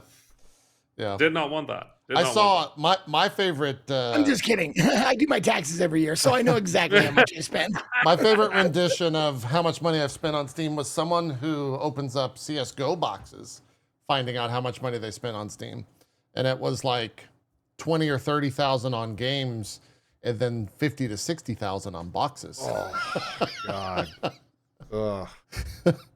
So, yeah. Don't go looking for that unless you're ready for some bad news potentially. You can't handle the truth. Yeah. Little dated reference for you old folks out there. There you go. Yep. Anyway, so like somewhere between 4,000 and 7,000 per year for 10 years. Yeah. Oh God. Anyway, that money could really help an indie game come true. It's true. That's it. We don't need that much. And for a while, like Kickstarter was the answer, right? And then now to Kickstarter, you have to have you have to already be a success before you announce your Kickstarter. Basically, in a lot of ways. Kickstarter is also very pay to win nowadays. It's kind of crazy, but like if you want, like the companies you work with that do like Kickstarter marketing, you effectively need your 20,000 wish lists to do a Kickstarter. At which point, that's 1,000 guaranteed copies. Isn't the thing now to announce that you're going to Kickstart to get people to go to the web page to park the page. So then when the Kickstarter gets announced, it has that massive influx of day one, which then pipes into the algorithm and gets the press releases and gets people talking about, oh, day one, this game made X amount, right? Have you all noticed this thing in the developer community? We've realized that sending people to do wish lists is actually not great. Is it not great now? No, it's not great. It's not bad, but it's not great. Wish lists actually decay over time. So if you wish list a game, if you do it right before launch, if you do it right before a specific moment, it has a much higher effect than if you were a wish list 3 months ago. So if there is a wish list, the value of that wish list goes down on your rankings, on your like most anticipated. When you say they decay over time, you're talking about because people are unwishlisting them or closing their accounts, right? No. It's just the value of that wish list becomes lower in the algorithm. Algorithmically, the value. Oh, I see what you're saying. So okay. If 100,000 So you're saying a game that gets 80,000 wish lists in a year, that exact same 80,000 wish list is going to be worth more than a game that got 80,000 wish lists over 5 years. Exactly. Yeah. Right. So the problem with that is if a game gets announced and gets 100,000 wish lists off of that announcement, by the time the game comes out, that's worth far less. And there's two things that are very valuable about wishlist. One is it puts us up on the rankings, right? Which is important. But B, Steam Fests are basically multipliers for your wish lists. Yeah. So the more wish lists you have, the more wish lists you gain. So what is now the current understanding of things is you want everybody to come in for a wish list in as short of a period as possible. That blows you to the top of the ranking. Then do Steam Next Fest immediately. That multiplies that forward, and then go to launch within 2 weeks. Gotcha. Okay, that explains a lot. There you go. For release structure. That's very much how. And so we're just continuously like trying to game Steam, and then every time we figure it out, Steam changes it. Is this some weird situation? Yeah, because I was going to say, like, I've never heard a dev be like, hey, Steam Next Fest is coming up, unwishlist our game, and then wishlist it again. Like, does that matter? Does that count? Like, no. In fact, what we're trying to do now is most developers are trying to pull people into their Discord. Oh, that makes sense. Oh. Have a marketing connection. Yeah. So have a place where we can then tell people, okay, hey, if y'all haven't wishlisted, please wishlist now and put the action, the sort of like what we call an activation. The new mailing list. Activation as close as possible to our next fest. So it's weird. The whole thing is weird. We're continuously gaming shit. We're continuously trying to figure stuff out. But that sucks. Who would think developers would try to figure out algorithms? Big surprise there that they try to figure out how shit works. Oh no! Listen. This was a very small comment from Rami. Like, I mean, not a small comment, but like just in passing, I asked him a question, and that question was, how do you price your games? This was years ago. Yeah, and he goes, I don't know. You kind of just feel it. And that really like stuck with me. Like, oh, so developers are kind of fucking they don't know what's going on either. They're just kind of like, okay, let's throw this number at it and see what happens. Yeah. And that just carried me through a bunch of like, well, they don't know either. Like it's kind of a fucking crapshoot all the time. I mean, I think that's where. Go ahead, Rami. Go ahead. We're good at one thing sometimes, which is making video games, right? And that depends on the video game. Like, you know, there's games that you make that just happen. There's games that you make where you're like 3 weeks from launch, you're like, oh, for fuck's sake, what am I doing? Why am I doing this? Right? And I've done both in my career, right? Like I've been in both of those projects, but we don't know. We don't know. We start on a game and we're like, oh, it's gonna be that, and then halfway through we're like, oh, it's not that. Oh, we got it wrong. Well, fuck. Can we fix it? And then we try and fix it. Like, this is not just indies. This is AAA. This is everybody. You know, Warren Spector? Yeah. You mean fellow Drop Frames? We interviewed him. Yeah, fellow Drop Frames host, Warren Spector. Warren Spector? Have you ever asked Warren Spector about budgets and timelines? No, we didn't have that long on the show. I asked him once, right? Deus Ex, Epic Mickey. I asked him once, like, Warren, how did you all do this before? Right? Like, how did you ship all these games on time and on budget? And he looks at me and he goes, mate, I've never shipped a game on time or budget. That's the games industry. We don't fucking know. We don't know. We're just trying stuff, right? And sometimes it's good. Now, let me ask you a broader question. Yeah. Has any game ever been on time and on budget? Barely any. Barely any. No, genuinely no.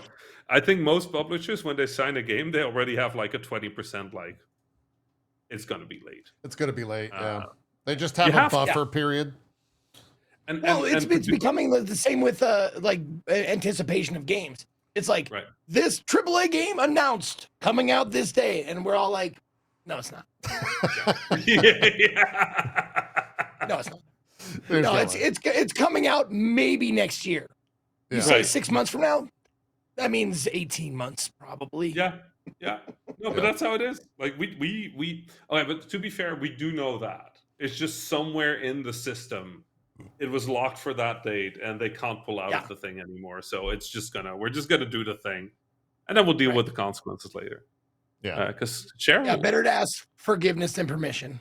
Yeah, well, I'm getting a feeling that most people are kind of done with the forgiveness at this point, which they're not. They're not wrong. Yeah, that's a whole nother That's a whole nother. That's our shit, Rami. You leave that alone. No, We've got our own problems in our space. Y'all do your thing. Y'all do your thing. Like, influencers, streamers have been such a funny space because right now we can't. We develop with like third audiences is like a phrase. Mm-hmm. So you have like your first audience, which is your players, and then you have your second audience, which is people watching players, and then you have your third audience, which is people that talk to players that watch players. Sure. And it's like we have to develop our games with third audiences in mind. Sort of like, okay, so if we make a game and somebody is not playing it, is it fun they have to watch? A friend who's playing it, is it fun to describe watching the game? Yeah. I'm like, yeah, y'all have done some weird shit to this industry. I have to admit, like it's pretty great. Because developing for streaming is actually really good. You think better about UI, you think better about communication, you think better about like spacing and tempo, and like I actually really, I think you've been great for the industry in that regard. In terms of like stupid shit we have to do. What about developing for bitrate? Rami, does that factor to not put too much shit on your screen? To where it just looks like a mess. I have to get my dog real quick. Give me a second. Fair. I didn't know you got it. I want to hear all about your dog when you get back. I have not heard about your new pet. Yeah. Let me draw it real quick. Yeah. Or that's another one. Skitcher in chat says, thinking of the UI for streamer camera placement. There we go. I mean, it used to be that just pause menus was the hardest shit you were going to program. Like, pause menus are the hardest thing you're going to program. But now, like, dealing with all the streamer shit is its own thing. Yeah, I wonder if Twitch has ever, like, done... I'm sure it exists somewhere. But I wonder if there's a heat map for camera placement across Twitch that then gets, like, sent to a developer or a publisher or, like... that information exists somewhere for someone that's really banking on like streamers pushing their game. That's probably a AAA thing. Streamer-centric games, maybe. Yeah, for like a streamer-centric game. Yeah. It's got to exist somewhere. It's probably very expensive. Yeah. I don't know where all this, where did we, it's been an hour? It's almost two. Yeah, did we start that with one question, maybe? I think did we answer? I think it, I think Rami actually brought us full circle. Well, I'm glad you've been doing good, Rami. I'm glad you've been doing Yeah, thank you. Yeah, it's been good times. Delightful. Croatia was lovely. Besides the, doom and gloom, it was nice weather. And I just came back yesterday, or 2 days ago by now. Fantastic. And just good times over here. Fantastic. Well, hold on. What was that you did in Croatia? The conference. The conference. I wanted to do the keynote at. Oh, okay. Yeah. I'm still going to do that keynote somewhere. I haven't figured out where yet, but like I at some point I have to do the all publishers are cowards. Fair enough. Yeah. Hey, we gotta. I mean, I don't know about. I can't speak for JP, but we got a platform right here. If you just want, like, I think I just did it. Yeah, you might have just done it. Yeah, at least the framework or the outline. Exactly. Yeah. We'll continue on with news. I do have to interject here that at least for the normies, today is an interesting day as it pertains to something that we're very familiar with, and that's Marijuana. No, it's the Last of Us golfing scene day. Oh, I thought it was Easter. I thought it was But Easter also too. I was Easter. Also Easter, yeah. Tonight on Last of Us season 2, it's the golfing scene, so we get to relive that whole thing. And I'm very curious to see what happens with that in like mainstream culture for people that don't know. I heard they changed the scene completely. I heard they. I think I'm you're kidding. joking. I haven't heard anything. I think you're I joking. haven't even seen the first season. Okay. I read a thing that people were saying that it's more brutal than the game, and I don't know what that means. Gore, probably. Yeah, maybe it's more gore because I guess in like the game it's like 1 or 2 scenes and then like a still frame. But yeah, We should probably not. Just in the off chance, we probably shouldn't talk about it anymore. No, it's just that, yeah, that's why I'm case people are referring to calling it on as the the show. golfing scene. I'm very I curious love to see golf. how that goes tonight. It was great. Very I curious really to see how think that that goes. in the game it was weird that they added golf mechanics, but it was just a good. Did you see The Last of Us Twitter just tweeted out a photo of golfing the other day? That's great. Yeah. That's fantastic. It's like the whole world knows except those that don't. And I really Right. want to see the I response liked of those that don't. Gene's tweet, Gene's unintentional tweet. What was that? That was so funny. Gene was like, all my friends that don't know the story of Last of Us 2 are pretty excited for tomorrow. Right.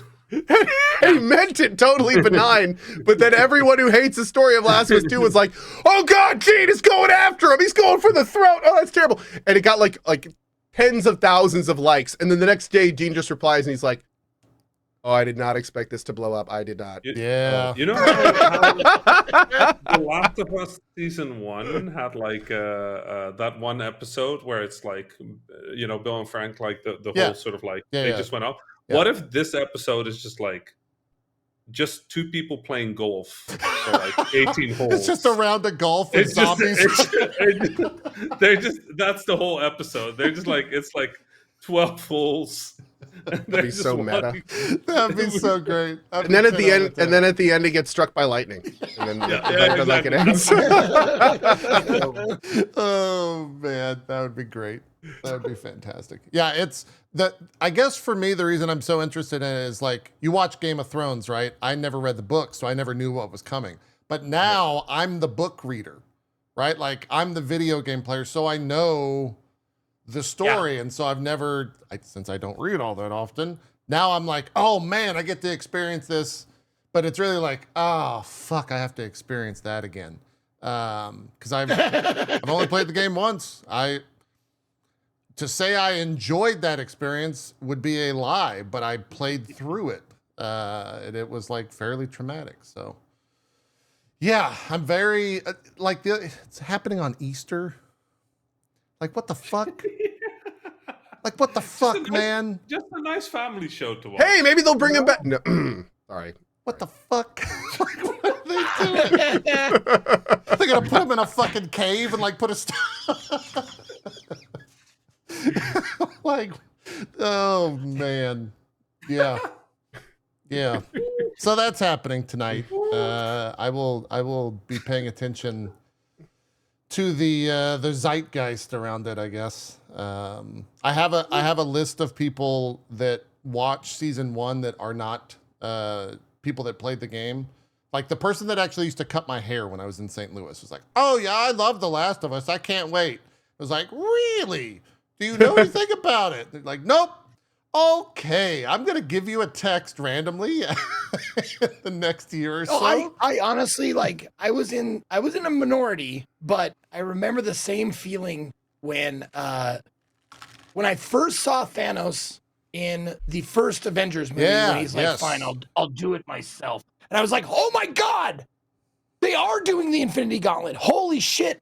And then the Infinity Wars was announced, come out, and so I was like, oh, people are gonna be mad, or sad, because I read the Infinity Gauntlet. That was the situation where, like, if you knew the comics, it was always a question of like, are they gonna do this? Like, are they actually gonna do this? That. Yeah. And then you're in the theater at the end of Infinity War, and it starts to happen, and I get the biggest smile, and everyone around me is like, oh my God, what's happening? And I'm like, oh my God, they're fucking doing it. And everyone's just freaking out. Like that was, I guess, the only other experience where I've known more than the average viewer. And I got to experience that moment. So I think that moment that is such a unique moment though. Like, I don't think we're ever getting that again. Like the sort of like the skill of the snap. Yeah. On like popular culture was and they played it so well. Yes. It's like the slow, like the music stops, there's a rumble, like it's just like they take their time with the whole thing. People were stumbling out of that cinema. Oh yeah. It was dead quiet in the theater, dude. I get goosebumps thinking about it now, yeah. Yeah. And to be fair, they did it way better than the comic did it, because in the comic, they just disappear. They're just Right. gone. They're just zapped out of existence. No dust, no nothing. But the fact that they added the dust, like that was the hugest, awesomest touch. Yeah. I'm not a Marvel guy, but I think I felt the same way when I first saw that guy Morb for the first time. When he morbed out. Yep. Yeah, It's true. I think it's pretty much exactly the same. I saw it. Still have not watched I'm gonna bring you into popular culture here, Co, but from 50 years ago. I saw that you watched A New Hope the other day with kids. I did. Yeah. You have seen that, right? Yes. Okay. That's I saw the original Star Wars trilogy probably 15, 20 times growing up. Absolutely loved it. Okay. And then I went to the theater showing of episode 1. Oh. And I saw that. And since that time, I have seen The Mandalorian. Ah, okay. Oh, you missed out on Andor. You do need to I watch did. Andor. However, I'm for the first time going to watch all of the Star Wars movies over the next probably year or so. No, that's Because a mistake. You should watch next time I Andor. go to yeah, you Disney, shouldn't do those that. kids need to be they have to at least know the people they see at Disney. That's the thing. So yeah. Who's They really that? don't. Who's that, Dad? Oh, it doesn't matter. Get out here, Kylo. Dude, You fuck. You Well, piece it of was shit. dude, it was interesting because like it made me like when I walked my kids through Disney, I realized just like we watched through the entire Star Wars area and they were just like, oh, these are some cool spaceships and weird aliens, and I was like, no, y'all need context. Y'all need it's like I felt like the y'all need Jesus people, like, no, y'all need context. Y'all need this in your lives. Y'all need Star Wars in your lives. You do. So, That's really interesting. Yeah, I guess that is true. That a lot of people will go. A lot of I kids will will say, go. dude, I discover forgot it. how slow that the original Star Wars started. Lot of cinematography, a lot of slow pans, not good for 8 and under. Like very, but after like the first third, like once they start going, dude, they were so clued in towards the They end. were into My it? eldest was holding onto my arm and he was like, Luke doesn't die, does he? Does Luke die? Does Luke die? No. Luke doesn't die, does he? That's Just tell me, just tell me. And I was like, no, it's cool. You gotta watch. What happened to Obi-Wan? Where did Obi-Wan go? What? But he was right. He said he was going to become more powerful, but he did. Where'd Obi? It was very fun. Man, that's good. Those are good moments. No, I did the same thing. Like when they came out on VHS, I watched them and I was too young to really like it because it was like, man, this is slow. This is boring. Like It's give very me something with a little more action, a little more, right away, just jump me in. And it took me until I was, in my 20s to actually appreciate it and go like, oh, this is pretty good. Star Wars movies are pretty dope. Yeah. I will say, I remember for Star Wars, I have a friend that we don't catch up very frequently, but like every now and then we'll just go like, let's do cinema day. And cinema day means we go to the cinema early in the morning, pick as many movies as we can fit in the day, and we just go see all of them. That's great. So we do not leave the cinema. And I remember when what was it? The Rise of Skywalker, like number 9, effectively came out. I remember that day it started with Knives Out, which is fucking incredible. One of the best, like just the joy of a movie. Then it went straight into Bad Boys for Life. It was actually pretty okay. Gotta be honest. Okay. Then we went Star Wars: The Rise of Skywalker, and I just came out just being like, "What the fuck? Why? What, huh? But to top that off, it ended with Cats. Oh, wow. The live action. I will say, if you have The Rise of Skywalker and Cats, you come out of Cats going like, "Wow, The Rise of Skywalker was just phenomenal. That's like amazing." Oh, It's God. fair. Until I watched Cats, I was like, no, this was pretty shit. So I actually went to The Rise of Skywalker again to properly like see whether it was bad or not, because I genuinely could not remember after Cats. I am going to toot his horn.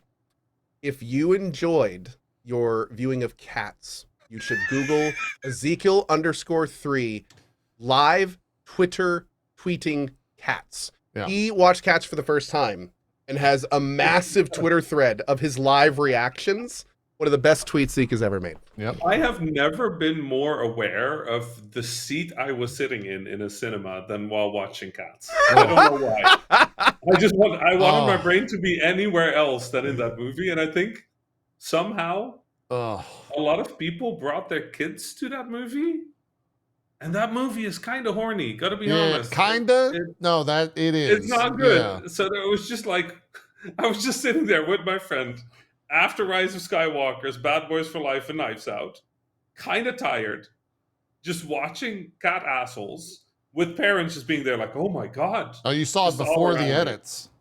Oh yeah. No, this was immediately when it came out. Yeah. They removed the buttholes, by the way, is what the edits were. There were buttholes? Oh yeah. Oh yeah. Oh yeah. What a movie. What a day. Yeah. I feel like we've talked about Cats more than any other movie on this podcast, and I can't tell you how much I fucking hate that. Like, it just really pisses me off that, like, our podcast, a fucking podcast about video games has talked about cats more than anything. It really just makes me so upset. So please, let's move on. Please don't piss me off anymore. So yeah, Destiny's great right now. Yeah, Destiny's doing well. Nice. Reel it on in. Well. Destiny's doing well. Love it. Speaking of Star Wars, there was a game announcement over the weekend. They're bringing XCOM to Star Wars. I didn't actually see this trailer. Does it look good? Yeah, it's basically Respawn's take on, like, we're the people that tier 1 operators of the Star Wars world. We go to places you don't even know it happened, existed. It looks cool. It has all the right colors for a shooter. Yeah. When does it take place in the universe? Ooh, did they say? I think they We just saw did some Clone say Wars that. stuff. I think it takes place during the Clone Wars prequel. Yeah. Okay. Yeah, Clone Wars. It Wars is during time. Clone Wars. Okay, cool. The end of the Clone Wars. Yeah. I think that's actually the starting line is something like a lot of people know about the Clone Wars or know that the Clone Wars took place over something Clone Wars. And they're like the war beneath the war, blah, blah, blah, blah, blah. I think, chat, you're going to have to help me here. I think they said the main character is someone you create and you can like design. Really? And then all the other characters are proper characters. There's like a Jedi, there's a Mandalorian, there's a Clone War. Every trooper. character can die. Oh, wow. Okay. I did not know And that. you can be an alien too. Oh, that's cool. That's awesome. Nice, man. Yeah. Oh, yeah. I did not realize this game was by Respawn. That actually makes me significantly more interested in it. Yeah, it's a Respawn. That's really it's cool. Respawn doing an XCOM, but still it's Respawn, So, dude, Respawn tends to should be follow through. fine. Yeah. They tend to be follow fine. through. I'm definitely in. Like, you put Star Wars on kind of anything, and I'm gonna at least check it out, be noticed, play through it for a little bit. So it's got a cool name. You have Star an Wars entire Company. squad of astromechs if you wanted. Okay, I'm in. Yeah, that's great. I'm in. This is the small amount of 100%. gameplay they showed there. Of course, the Jedi can force pull, force push. That gonna have guy, a little I don't know mech what crew. alien that is, but he's like the sniper. It looks like a lot of fun. I think it's gonna be pretty cool. That's coming out in 2026. Roger. That's right. Indeed, Roger. I think that was the only game thing to come out. There was some SWOTR. Is that their MMO? There's like some SWOTR stuff in there. SWTOR. Yep. Yeah. The Star Wars Tokyo celebration or Star Wars celebration in Tokyo. Oh, and then going back to your love of episode 1, Darth Jar Jar is coming to Fortnite.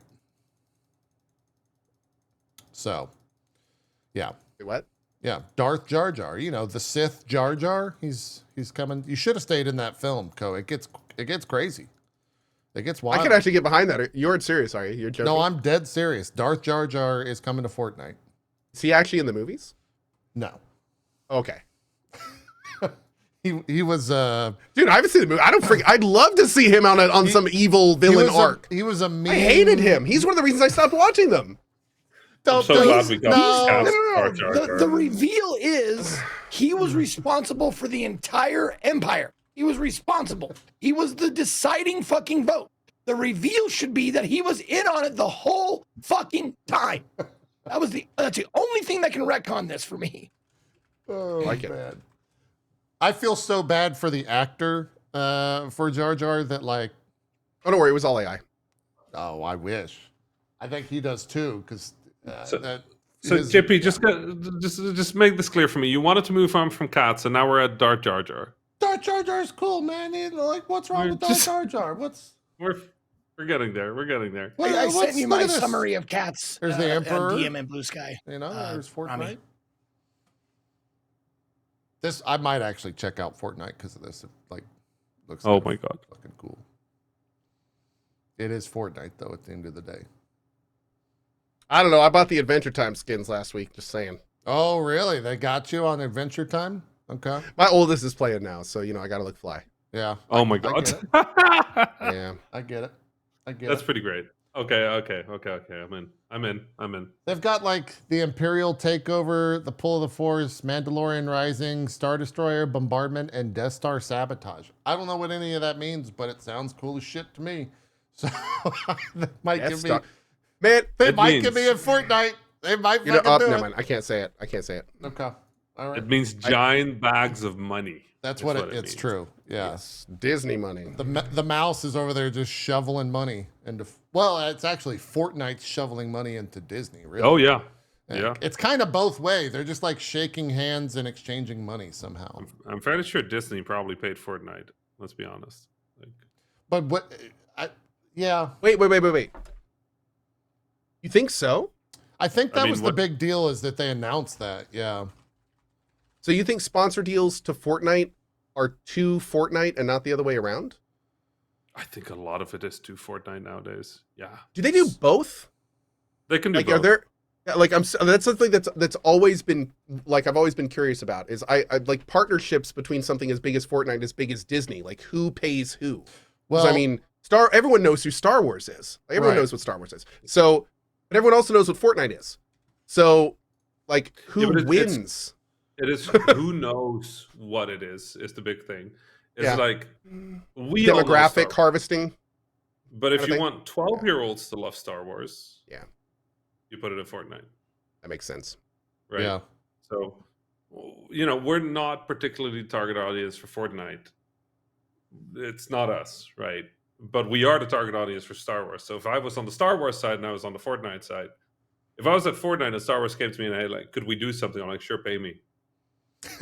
Right? Because you're reaching the 12-year-olds that you Yeah. would not reach otherwise. True. So, yeah, I think this one is probably too Fortnite. Like, I'm Well- not sure. Obviously, I don't know the specifics of this deal, but It's probably part. So February of last year was when Disney announced that they were putting 1.5 billion into Epic Games. yes. And so that's The Walt Disney probably a Company and part Epic of Games that. will collaborate on an all-new games and entertainment universe. It will further expand the reach. Yeah. Disney will also invest 1.5 billion to acquire an equity stake in Epic Games alongside the multi-year project. Oh, so they actually bought part of Epic for this. Mhm. smart. It's probably part of that deal. Yeah. Okay. This is just Disney expanding, basically. Yeah. Okay. The tendrils of the mouse getting into another orifice. The mouse's tendrils. Yeah. Yeah. But hey, I'm as Star Wars nerd, I'm kind of about it. If they're making some cool stuff in there, why not?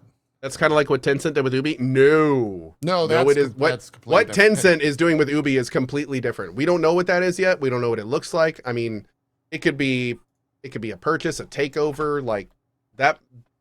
The stuff that Ubisoft did with Tencent could be as benign as them getting together for funding, or it could be as bad as Tencent literally buying Ubisoft behind closed doors. We don't know yet. No one knows yet. So it's going to be a while until we do. Yeah. Tencent owns like what 4 or 5x what Walt Disney owns of, Yeah. of Oh, Unreal easy. of Epic. Yep. Mhm. I don't remember what the percentages were, but I think like Tencent owned like I thought what is that it, Tencent 30 owned plus? close to 50%. Am I thinking of Yeah. something else? Because I they think own, it was 30. I think it's last under time, controlling. Yeah, it's under controlling. Okay. Maybe that was Path of Sorry, Exile? I forget.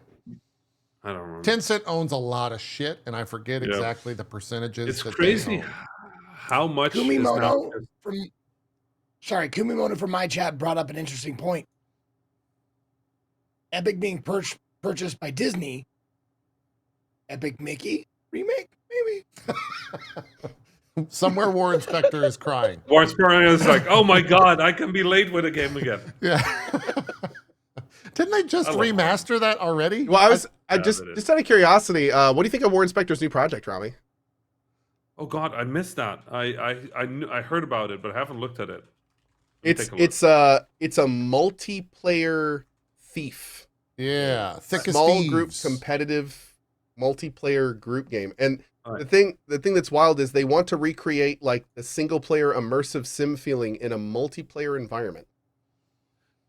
That's PvP. So, okay, here's what I'm gonna do. I'm gonna pass on this because I've had conversations about this, and I don't know how much is known because I don't know what that's the fair. news is. That's totally fair. Yep, fair. that's totally fair. Absolutely shut the fuck up on this one. Okay, fair.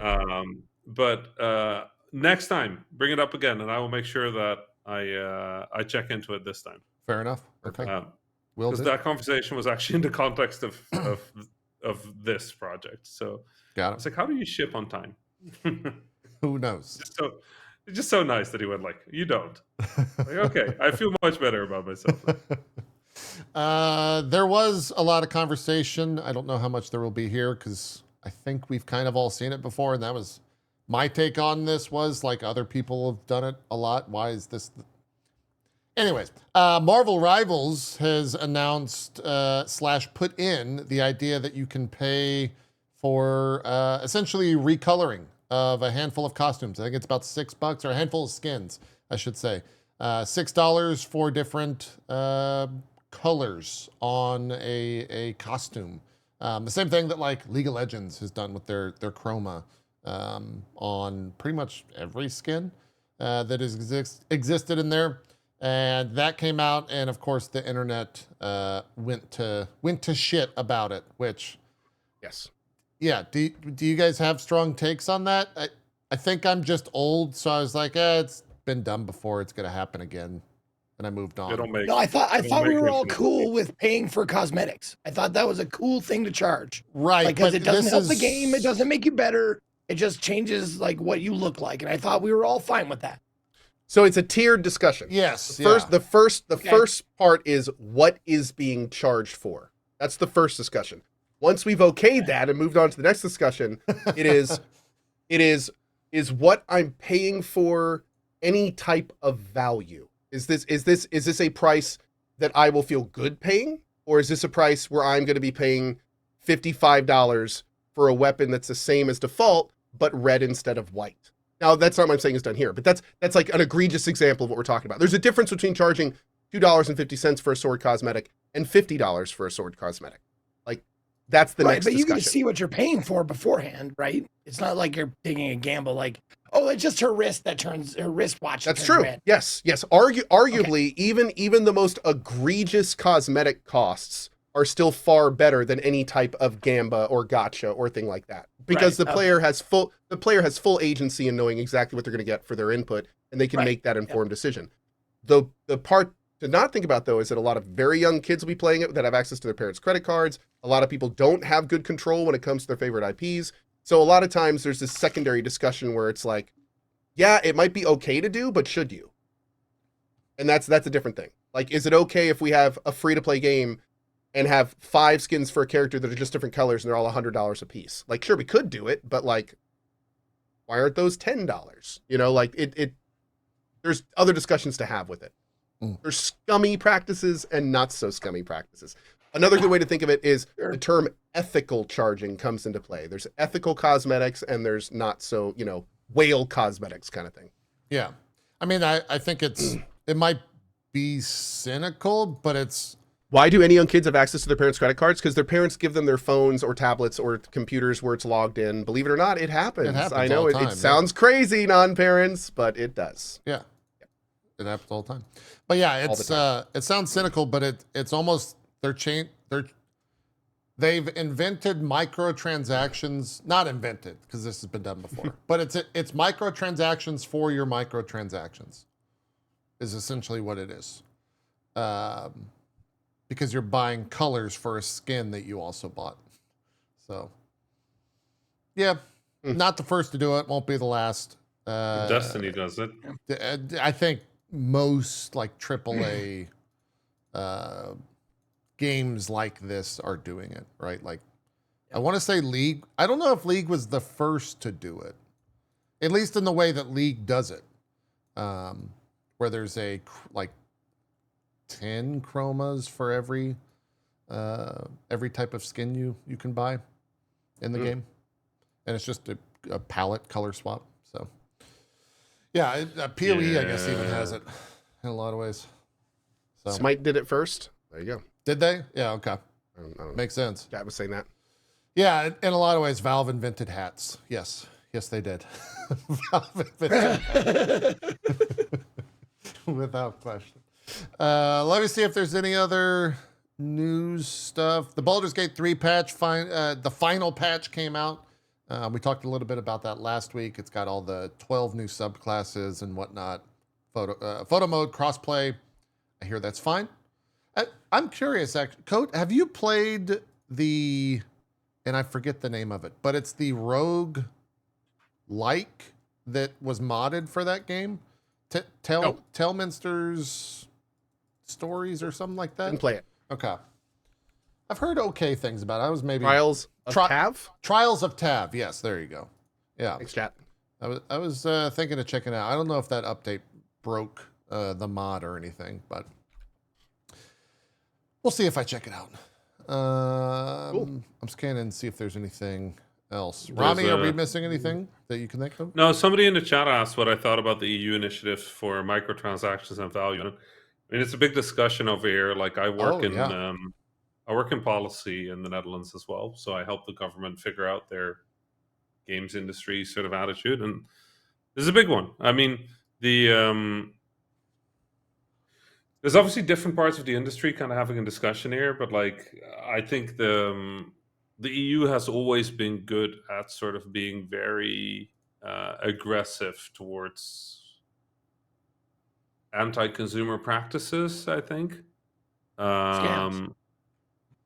Yeah, but like loot boxes has been a big topic, like data privacy has been a big topic, and I think for this one the big one is that you can't the proposal is effectively to not allow games companies to obscure the value of items. So if you can buy it with gold, then you should display how much the value of that gold was in the game. And it creates a bunch of like weird stuff with like some soft currencies where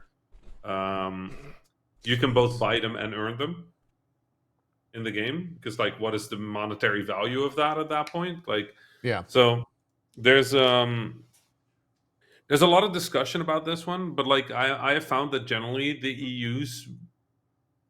the thing the EU does tend to just go kind of global, because otherwise you have to make 3 different versions of the game, which a lot of companies don't want to, even though we already do separate SKUs. But hopefully it'll just mean that everything gets better everywhere. Let me pull up the... They released this just the other day, like a month ago, I think. Yeah, these are the suggestions, is what they're saying, I think is how it was phrased. Yeah. Price indication should be clear and transparent. Practices obscuring the cost of in-game digital content and services should be avoided. Practices that force consumers to purchase unwanted in-game virtual currency should be avoided. Consumers should be provided with clear and comprehensible pre-contractual information. Consumers' right of withdrawal should be respected. Contractual terms should be fair and written in plain and clear language, and game design and gameplay should be respectful of different consumer vulnerabilities. I think that last one is actually kind of the big one. Oh, yeah, would that apply for gambling addictions? Yep, and it would for poor impulse control, for like all of those. So like, how do you design games? Poor impulse control seems like a big umbrella. That's it. So this is a very big discussion right now. It's like, okay, like say this goes through, what does that mean? Yeah. Right? Like, I mean, that's industry shake. That's the whole industry has to Yeah. do something. Like, for instance, Julia in my chat just linked a very interesting, eye-opening study where 20% of Japanese people under age 20% of them have spent enough money on microtransactions where it impacts their living expenses. Right. Yeah, I agree. Yeah. Yeah. That's a kind of a horrifying statistic. Yeah. Given the widespread popularity of video games among children, any video game which is not exclusively intended for an adult audience should expect a significant part of its player base to be under the age of 18 years. This places a particular responsibility on traders to avoid commercial practices that are likely to distort children's economic behavior by exploiting, for example, their lack of experience, economic knowledge, or natural credulity. Like, Damn. that's a big one. You know, if that goes through, it changes how people can make games. So this is now a massive fight. The EAs and all of them have brought their army. So, you know, we'll see how the war on key principles on in-game virtual currencies. For anybody who wants to read the document, it's just available on the site of the European Commission. You know what? That doesn't sound very sexy. Call it the war on Christmas. Well, so that's it. Is someone, Rami, fairly ignorant to how EU law comes? There's no lobbying, right? At all in the there's a fuck ton of lobbying. Okay, but is it as bad as it is in the US? No. It's less bad than in the US. Yeah, lobbying just means you go on lots of chats with people instead of paying them for it. Yeah. Okay. Yeah. Okay. So when we use the word lobbying, we don't mean that we put a giant bag of money in their chimney. We mean like we pay a lot of people to go bring them information and data that might lean them towards a certain conclusion. So, you know, EA. So wait, use intelligence and knowledge instead of money? Yeah, it's rough. That's weird. I don't think that'd work here. Yeah. Yeah. No, so we just like money. Right now, like I will never forget, I was called in for the EU once to talk about loot boxes. This must have been 2015 or 14. Okay. And I was called in as like an industry expert, so I went to the thing. And it was wild because it was me, some people from the EU that were researching this, and then just genuinely like EA, 4 lawyers, Activision, just a shit ton 3 of lawyers. of them. Just like, and they were briefed on me. These people knew exactly who I was. They you were had a like, fucking dossier. This fucker is gonna be here, and he's gonna reel on some loot boxes. So we need to hit him as quickly as possible. So there was like, so Mr. Ismail, we understand you don't make games with microtransactions. I'm like, no, I actually make games explicitly against microtransactions. You can see the EU. That's why I'm here. Take a note, and they're like, okay, dude doesn't know shit. I'm like, oh fuck. Their first job was just to discredit you and make you appear stupid. Yeah. Blah, blah, blah, blah. Yeah, it was crazy. It was Okay. It's crazy how well funded companies like that tend to be. Like I got evaporated in the first 5 seconds of that. I mean, I said my part, and I hope it was useful, but. Also, it's one of those. Picture like the EA lawyers like sitting there looking at you like, "Hey, that's a nice game you got. Be ashamed if you got review bombed, huh?" Well, it's for me, it's the type of thing where you see a film or a TV show, and they have like the quintessential stereotypical lawyer who's like, just kind of a brash asshole, and I'm like, they're not really. No, they're actually like that. Like that's who these people are. They'll just walk into a room and completely discredit you within 5 seconds. And that's what they get paid to do. So yeah, I was not aware of how my wife does that to me for free. That's true. I think a lot of wives do that for free. Every time I enter a room. I was not aware how that works in the EU. So thank you for informing me. Rami, on what to, I guess, expect over the next couple of years. Because that would be a giant industry shakeup if funny money got shelved and you had to actually, that's $20. What? That would be an overnight gaming industry renaissance. Because like literally billions of dollars of profit would just dry up instantly. Like an update the next day, and that's just billions in bottom lines gone. It would You think it would be that quick? I feel like it would be slower. Well, it depends on the ruling. It depends on the ruling. Right? Yeah. Well, I guess if the ruling was like you cannot make up currencies anymore. It would depend on the ruling and how quickly the first time it was enforced. Yeah. What that enforcement looked like. And in the EU, given that there is a very good argument to be made by these companies that in changing it instantly would cause undue burden to the company because you're changing the core game design of a game. Yeah. We would probably take like a 3 to 7 year implementation timeline. So like, don't expect this to, if it goes through, if it makes it past all the lawyers, it'll still take 3 to 7 years to go into effect. So, well, I mean, like the entire 99% of the Chinese market would just be like, we got to do what? Yeah. Like, what? How do we make money? What are you talking about? What are you talking about? Well, I mean, just be a nightmare. I mean, depending on like the wording of the implementation of this, it sounds like it takes away like their ability to kind of hide the nature of it. Right. Yeah. But you put a surgeon general warning on a pack of cigarettes, like, sure, that deterred a few people, but people are still like, is it gonna be effective? Is my question. Yeah.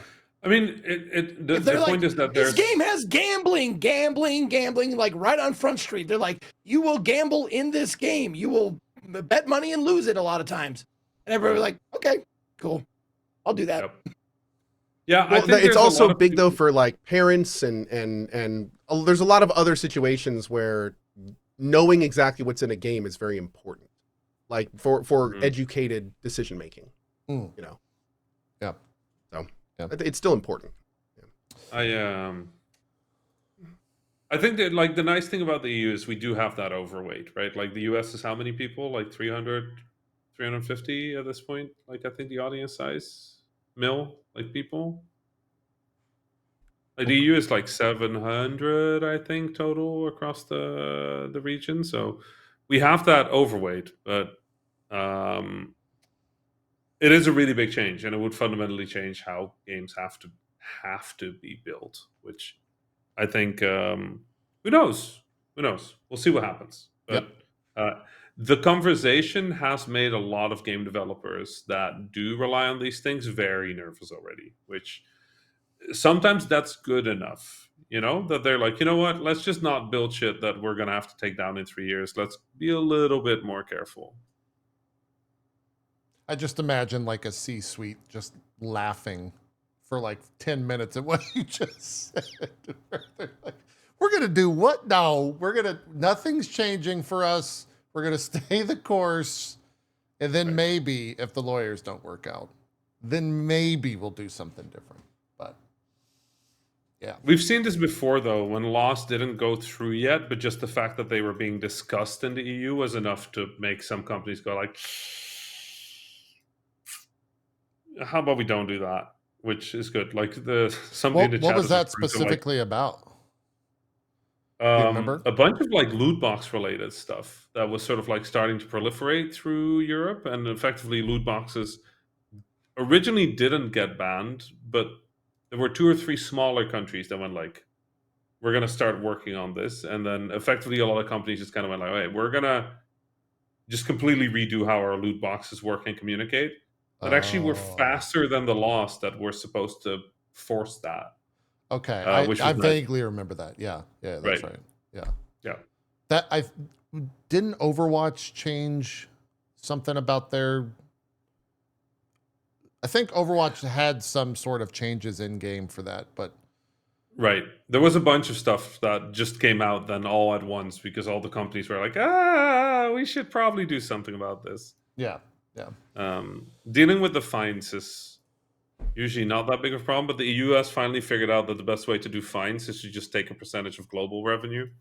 So instead of being like, pay $40,000, they're now just like, pay 4% of whatever you make.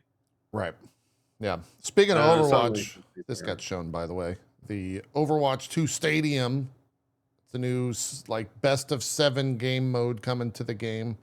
It looks. People were saying like this is basically Paladins, which I didn't play much Paladin, so I can't say if that's true or not. I'll rely on chat for the yay or nay. But you choose your abilities each round and different things to alter your characters.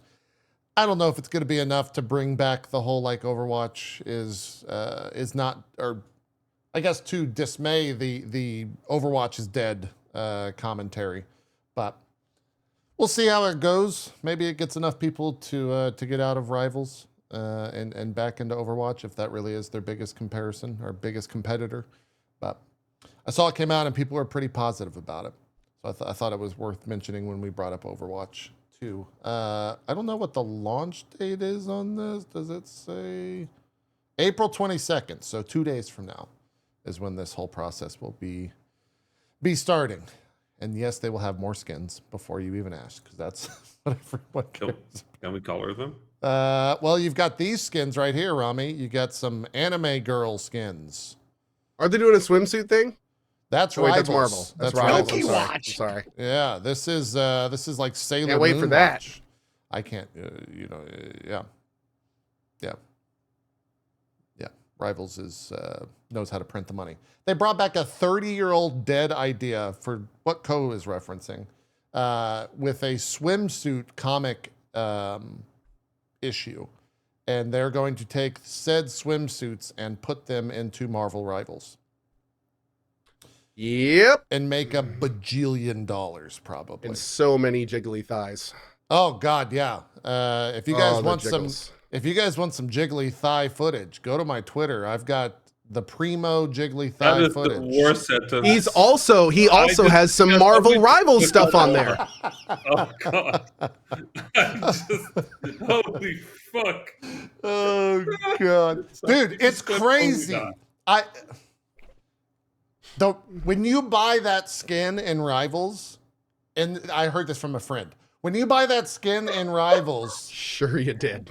and you set it to your default character while you're waiting for the queue, it has an idle animation, my friend says. And it's Emma Frost stepping down, and it's not just a step down, it's a step down and like a thigh jiggle. It looks like fucking Jello up in It there. does. And- It Feels does. like I don't quite get it. Can you show? Can you just do an example? Yeah, let Can me you go to use your my- own leg and give us an example? Yeah, I can't. It can't zoom. I can't zoom. Well, if we do this, hold on. Let's do. If you cared about your audience, you just show us, JP. Let's just we just do a little bit of this, and then Oh God. we, Oh God. Oh God. See, it's Oh, like wait. it's like this. Oh right Jesus. here, No. But like No. imagine There you a go. jiggle. See, I've got too much. There you go, muscle. buddy. See, like right there. Yeah. Oh It's God. like that. I have never Yeah. regretted a joke more. Yeah. Now show your feet. Show your feet. Shoe on head, please.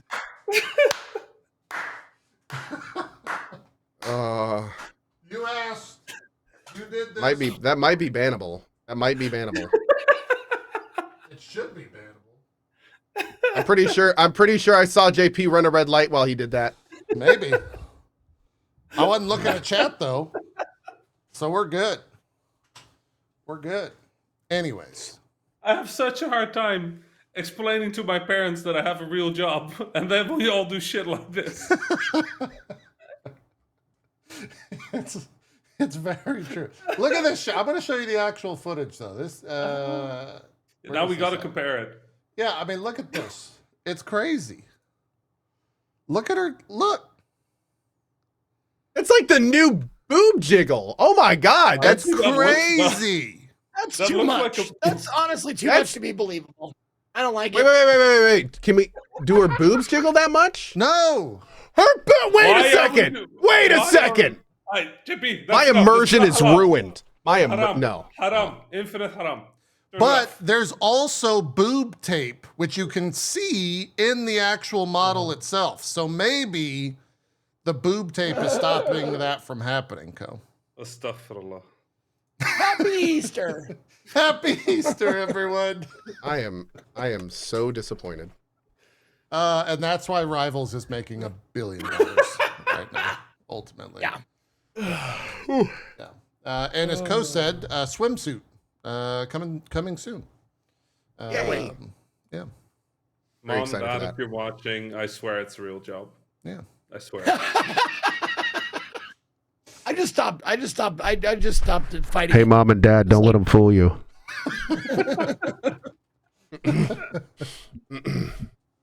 What do you do? It's not nice to lie to your parents, Rami. I dance on the internet for coins. That's what I do. Fantastic. Hey, we got 25 minutes left. You guys have to correct me. Did Dan's Gaming talk about a game called Blades of Fire? Fire? Yes. No. Okay. Did you get a sponsorship for this? I code? was supposed to, but I didn't have access in time, so I'm doing it tomorrow, I think, actually. This Heard good things, game Yeah. is interesting. It made me think when Rami was like, what are games that have actually been like genre defining or genre breaking?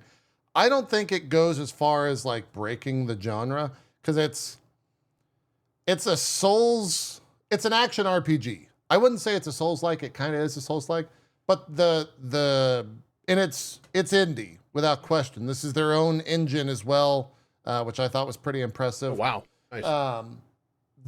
The thing about this game is that you craft your own weapons. And when I say you craft your own weapons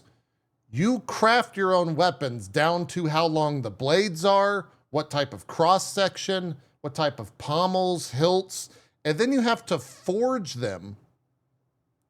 And It's like a mini game?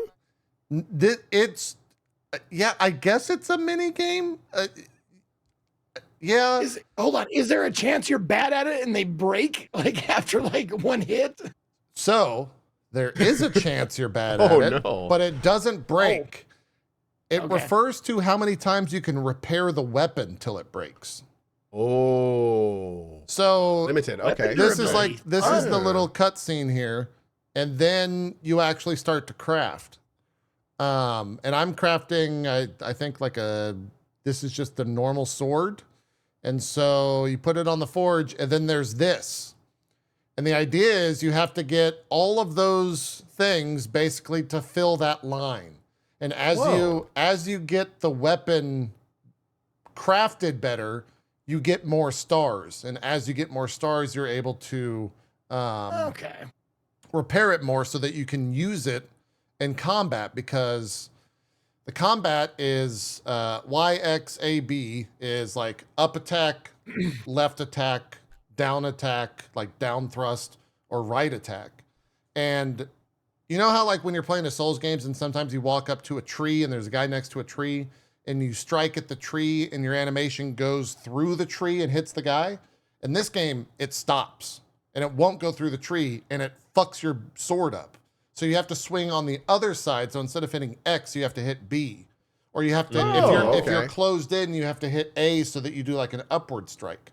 So it's kind of like that Exanima game where like everything is physically simulated. Yeah.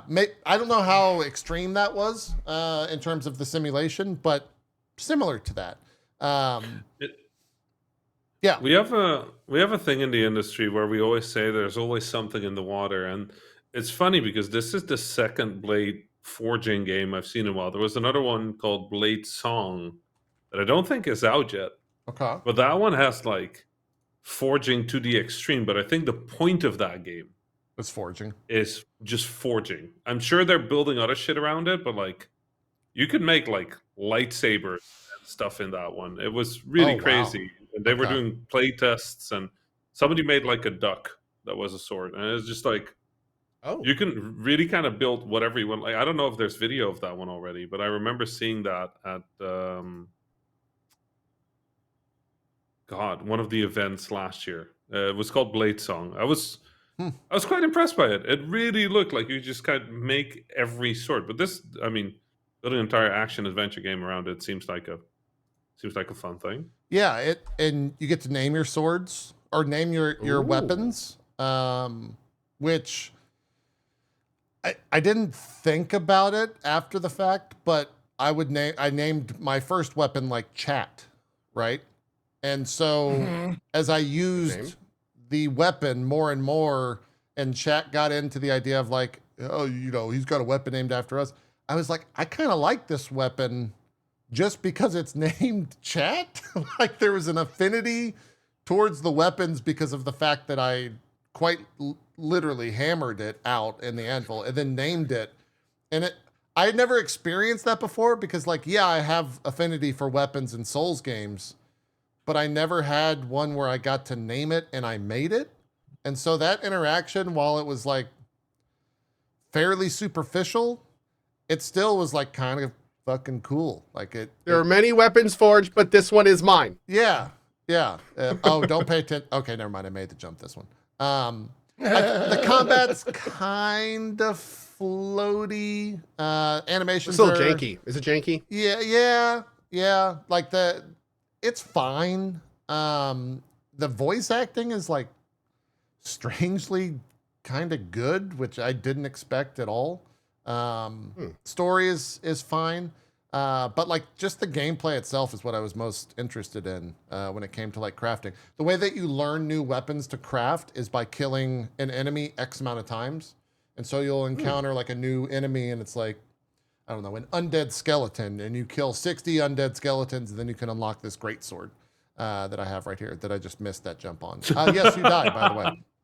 You absolutely die. And yeah, and the camera's a little bit floaty. Like it's definitely got some things that Some jank. a little bit of jank to it. But I'm very much interested in like they said someone in my chat was saying the devs have said this game's going to be like 60 to 80 hours long. I mean, if you have to kill 60 skulls every time. Yeah. Was there like a good story to it? Like It has a story. It's fine. I guess the sales pitch or the quick pitch for the story is there's an evil queen who cast a spell that made it so all steel in the world turns to stone and breaks. So no one has weapons anymore made of steel except for her army. So no one can fight against her army because they all have terribly made weapons. So you are basically someone who gets visited by like the Forge God, essentially, and can craft weapons made of steel. And then your goal is very quickly. They're like, my name's blah blah blah blah blah. I'm gonna kill the queen, and you're like, oh, okay. And then you set out on this adventure. I'm here to kill chaos. Yeah. And I'm fine with that. But yeah, the idea of crafting the weapons was just here's me finally understanding how the crafting works with the great sword. You start out on one side and you move all the metal to the other side, when you play. Don't start out in the center and fuck yourself. I have no idea what I'm looking at, so I will. You can choose the pitch. You can choose the strength of your strike. That's wild, dude. You can like heat it up to where it thins the metal out even more. I mean, I gotta admit, like I loved the blacksmithing in KCD2. So I mean, what was that system like? Because I have not played KCD2. Was it? It was like you had to bang. First you had to hammer the steel. First you had to heat the steel. Then you had to hammer the steel. Then you have to like make sure it's on each side. There's a cadence thing to it. There's a timing component. Like it's pretty involved. Okay. It's pretty freaking involved, but it was very fun. Yeah. Well, if you like tedious stuff. Yeah, this is kind of similar. I loved it, yeah, but it's not for everyone. Yeah. I don't know when they do another playtest for Blade Song, but if you like making swords, what I played of it like last year was pretty impressive. Okay, I might have to check it out. But yeah, Blades of Fire. This is one of those games, and this maybe is I'll ask this question to Rami. How much does having Epic fund your game hurt you in the long run? Because or how much does it help it? Yeah, I guess the spin it positive. Look how at much Hades, does it help man. it? Yeah. I mean, you said this is its own engine? Yes, that's what they said on, I believe, their website. It's Mercury Steam. Steam, yeah. I mean, I looked them up because I didn't know much about this game. I heard that story before, which I thought was cool, but like, I'm seeing it's published by 505. Yes, 505 is handling the publishing. So 505 and Digital Bros are doing this. And I've been working on it since 2021, so it's probably quite a bit of money in this one.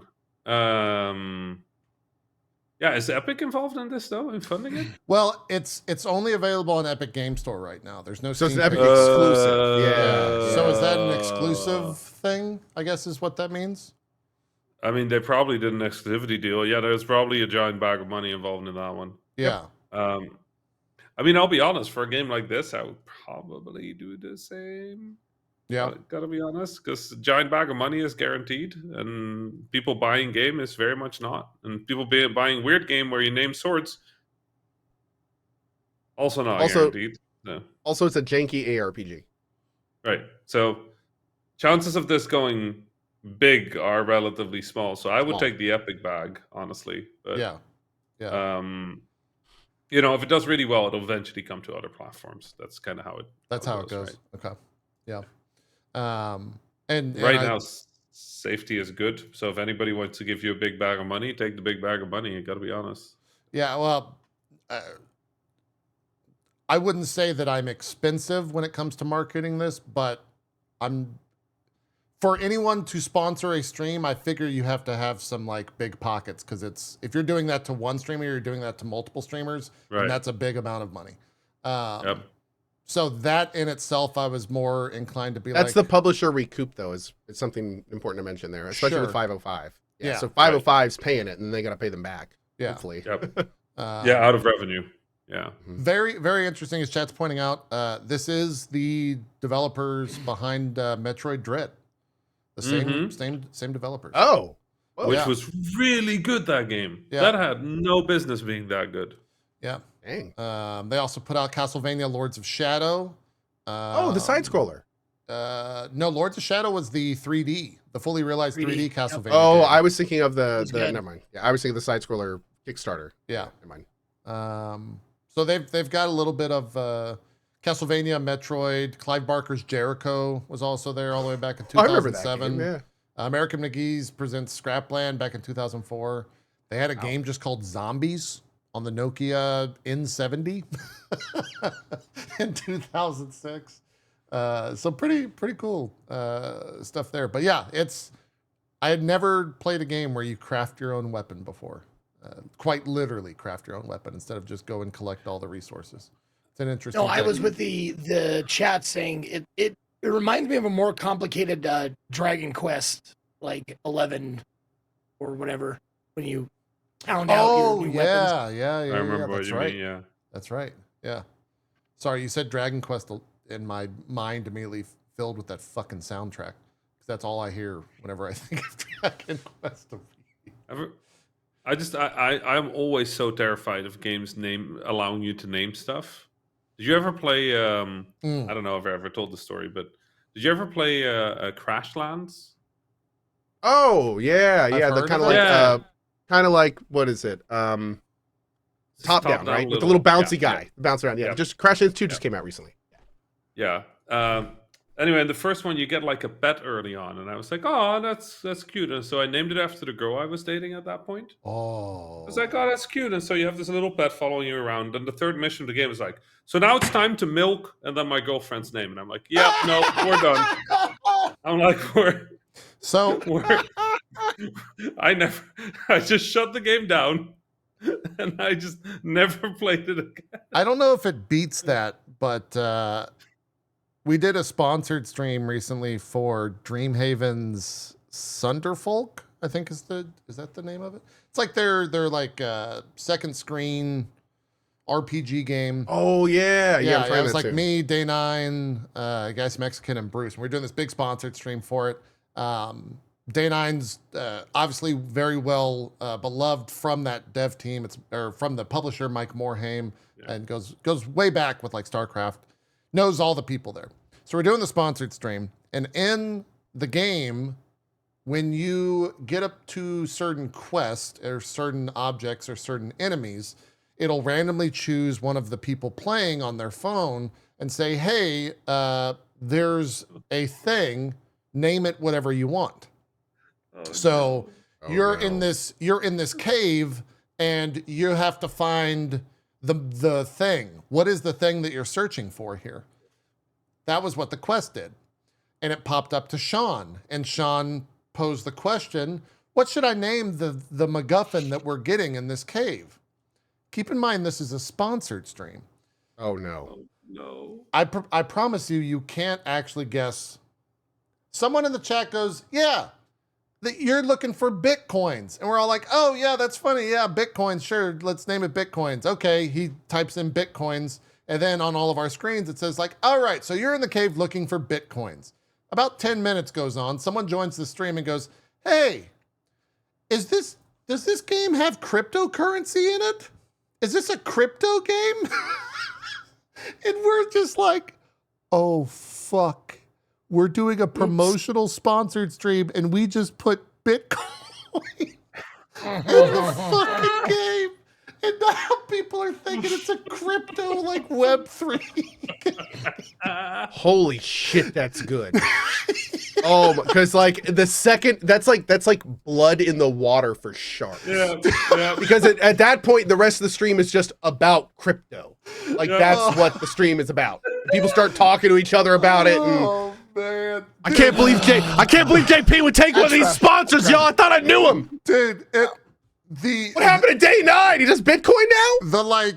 the resounding, like, oh shit moment that happened for all four of us was just like, oh my God. Like, we fucked up so bad. We had like an I have hour to ask. left. Did they talk to you about it at all? Did they make any Well, comment? they want to do another sponsor, so we're fine. Luckily, we like know all the people there, and so they kind of laughed it off. But I think if that was anyone else, they would be like, we're never working with you guys. I was waiting for the second part of that. It's like, well, it's okay because they want us to do a sponsor stream, which is great news. But the bad news is they don't want to pay us for it. Yeah. They'll pay in Bitcoin. Yeah, they'll pay us in MacGuffins. In-game MacGuffins. Yeah. Oh yeah. Since you seem to like Bitcoin so Sid, much. I didn't even know this. Someone in Coast Chat just said, someone tagged me on Discord saying that JP was selling Bitcoins. What is going on? Oh my God, I love that. So it just speaks to how much of a colossal That is fuck up hilarious. that was on so many levels. Oh man, that's The good. next sponsor stream, do one called NFTs. Yeah. Well, oh my God. We're all trying to get NFTs, guys. So yes, Rami, it is a little bit anxiety inducing when players are able to name something in video games. Yes. For reasons you would never expect. Yeah. I mean, Yeah. you know. That is only second, by the way.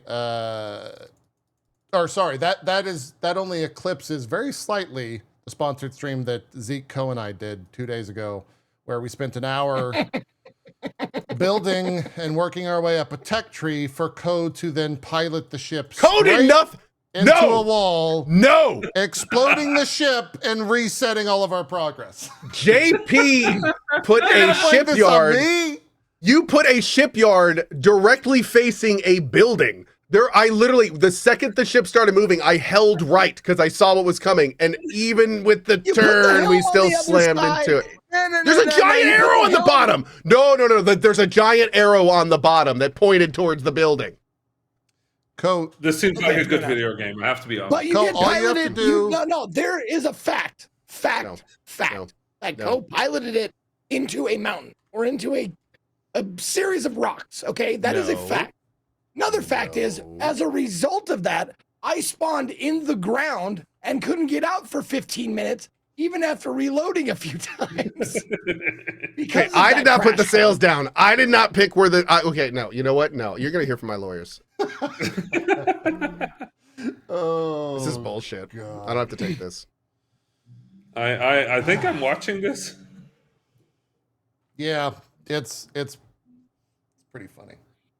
I mean, I laughed really hard because I love that the ship became a ball of the ship scrap. just comes this giant ball of scrap. I'm swinging from it on this like rope, and the like quest text is like begin the adventure, and we're just Oh, we began all right. Oh my God, we're began I had something. I have back in the days. Do you remember Star Siege Tribes? Oh God, yes. Yeah. Long time ago. Hell yeah. Me and my friends were playing that, and this was at school, so we weren't supposed to be playing the game at all, but we would play online. And you had like those vehicles that you could put like 7 people in, and then 6 of them were just shooting, and 1 was controlling the ship. Mm-hmm. And then there was also like the speeder one, which was like 1 person could go in, and then was one that's like 3 people. I don't remember how much it was, but it was, I just remember in a game, my friend, his name is Max. Max grabbed one of these vehicles, one of the small scooter ones, and I was like, "Hey, I need you up front here to fight at the other side's base." And he's like, "Okay, I'm on my way," in chat, right? Because this is pre-voice chat, everything was text. And then as he's flying, I see like an enemy ship with like 7 people in it. So I just messaged Max real quick. I'm like, "Hey, watch out! You're gonna fly. You're gonna like come across these guys. Like, just go around them." And then I watch, and basically they fly straight at each other. And right before they hit each other, I just get the letter E 74 times in chat, and then they hit each other, and he got like a 7 kill out of it. It's the best he's ever done in this game. And it was like, Eee! And he was just trying to get out of the vehicle by hitting. It was such a perfect moment, but Yep. God, It I happens. love when games do shit like That's that. pretty fantastic. It Yeah. happens. Yeah. Just so the lawyers see, let the record show there's Co piloting the ship. Look, do you see how I start to turn? I want you to redo it. I want you to redo it. Okay, I want you to see something. Now that if we're gonna do this, we're gonna do this. Okay, re-roll the clip. I want you to see the second it launches. Notice it starts turning. I only have keyboards, so this isn't a pressure thing. I was holding the right button when it launched. Watch. See how it immediately started turning? Now, nothing I could have done. The only thing that could have changed that was the placement of the shipyard. Now, real quick, just out of curiosity, who placed the shipyard? Oh, look at that. Oh, funny. Personally, Co, I was love just how not. the ship like it had like a dying star in the middle of it or something, because once it crashes, it goes into this like ball, like of black hole wreckage. into itself. Yep. Personally, I would have just not flown that. Let me load the footage. Well, no, what also happened, funny enough, here's the thing. What also happened is when we put the sails on, because you have to build the sails, JP dropped the sails. He didn't leave them up. So that means that what we could have done is we could have just rotated in place to a different direction and then put the sails down and gone. But we didn't do that because JP likes the sails down. To be fair, JP did put the shipyard right next to some turrets as well, which I thought was bad placement. Yep. I'm loading. That's I'm the loading a second different one. Angle. That's the second button. Is it? No, it's not. Yes. No, it's the first one. It's the first one. Uh, But no, I built them. I didn't put them down. Somebody No, walked that up is and put the them down. first one. I'm so glad we're doing this. This is good. I'm No, just no, really I- enjoying Zeke just watching this and just pure. I am innocent for once. Like it's just. Now, Yeah, I had nothing to do with any of this. It was great. here's the thing right here. I Now, refuse.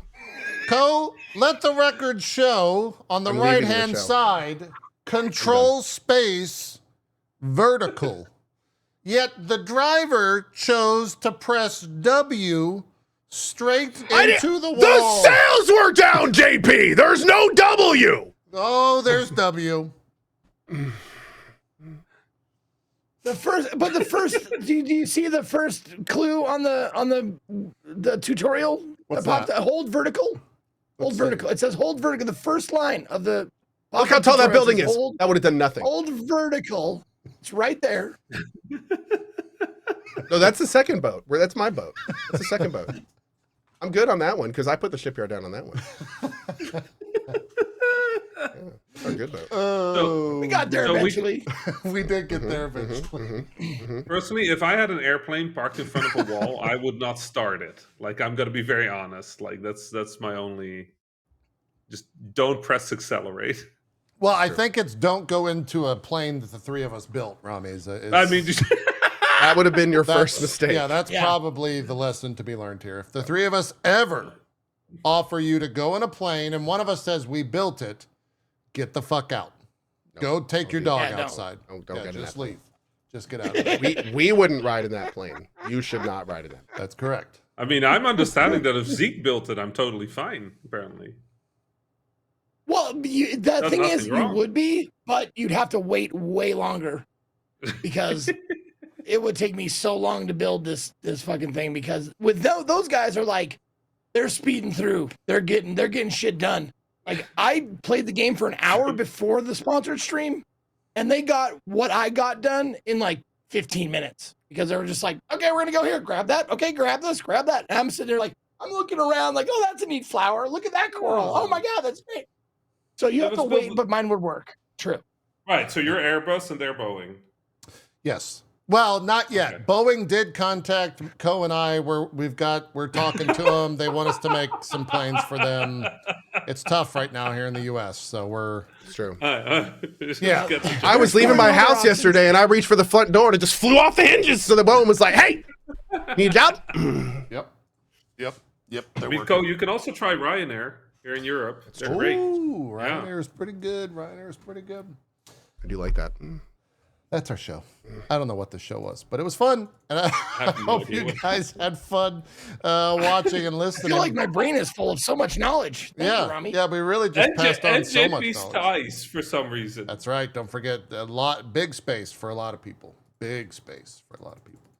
Also, never mind. I'm not going to say that. Let's go on. Let's wrap it up. Zeke, some shout outs, please. You bet. What's up, everybody? Thank you guys for watching. Thank you, Rami, for being on the show again. Always such a treat and fun to catch up again. Thank you to Cone JP for being my co-host. My name is Ezekiel the Third. You can find me at /Ezekiel_III on Twitch, Twitter, YouTube, or Ezekiel the Third, all spelled out on Instagram, TikTok, and Blue Sky. I broadcast every day at 10 a.m. Pacific or 1 p.m. Eastern, the same starting time as Drop Frames, coincidentally enough. I take Mondays off, so I'm not going to be streaming tomorrow. But on Tuesday, we've got the If Then winner of April, because we got 2 If Thens to take care of. The If Then winner of April's game choice just came out. Lunar Silver Star Remastered just came out on Steam.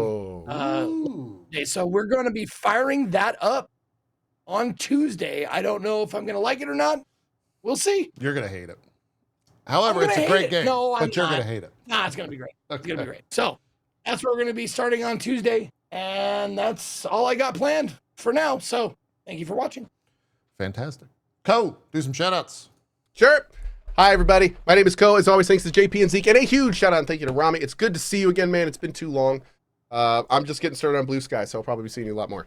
Anyway, my name is Co. I'm still playing a lot of Blueprints this week. We also have Claire Obscure 33, which I'm super excited about. That's going to be happening. Going to be checking out the Reign of Fire game. We're finishing up Yakuza tonight, I think. I think tonight is our last big Yakuza stream. Nice. Very excited for that. I've been playing it like an hour a day for like the last 3 weeks, just throwing it on the evening before I was done. And they have been some of the chillest, fun streams. It's been awesome. So big thanks to everyone who's been watching that. And then we got a lot of other games coming up this week as we kind of start to wind down some other playthroughs and a lot more Blueprints, because man, that game still has its very much hooks in me. So anyway, thank you all for watching as always. Thanks again to Rami, and we will see you guys next week. Awesome stuff. Rami, what do you got going on? Where can people check you out? It's good to say Twitter, but please go to Blue Sky for Rami. He's no longer on Twitter. Blue Sky, yeah, on Blue Sky, I'm ramiismail.com, where that's the easiest place to follow me. Yeah, thanks so much for having me on, y'all. Like, always a delight. And thanks for great questions in chat, and thanks for hearing me out just be grumpy about the games industry for like the first bit. Yeah, it happens. That's why we brought you on. Yeah. Oh, okay, great. Yeah, did what I'm here for. Yeah, no, thanks so much, everybody, for having me here. As said, follow me on Blue Sky if you want to keep track of what I'm doing. I do have some new stuff coming up in the nearby future. I'm pretty excited about it. It's weird, which I like. Beyond that, I'll hopefully be back if JP doesn't get in too much trouble about the thigh thing, and then... I've got calls, Rami, that you wouldn't emails, and it's for more. Okay, the people. I'm just saying, New career. We've got some very interesting websites interested in sponsorships for next week. Rami calls them like he sees them. He's brave, unlike publishers, which I learned today are fucking cowards. So Spineless husks of humanity. Is I think what Rami called them. I think that's what he called them. Yes. Yeah. I think that's accurate. I think another thing he said was the problem, in quotes, just the problem. I think that's accurate. Completely. We are in talks for next week's guest, but I don't have anything to announce, only because they don't get back into work till Wednesday. So I'll let you guys know. We should have some folks on next week to talk about some potential games being released this week, but I need to get everything figured out with them and get those talks going. So yeah, should have a guest next week. Shouldn't just be the three of us. Should be another fun episode. We'll have more news if you follow us on Twitter and Blue Sky and all those places. That's it. Thank you so much for watching. We're out of here. Have a good rest of your day and go watch some golfing tonight, apparently. 12 holes. Yeah. Have a good one. Or just one big one. Oh, God.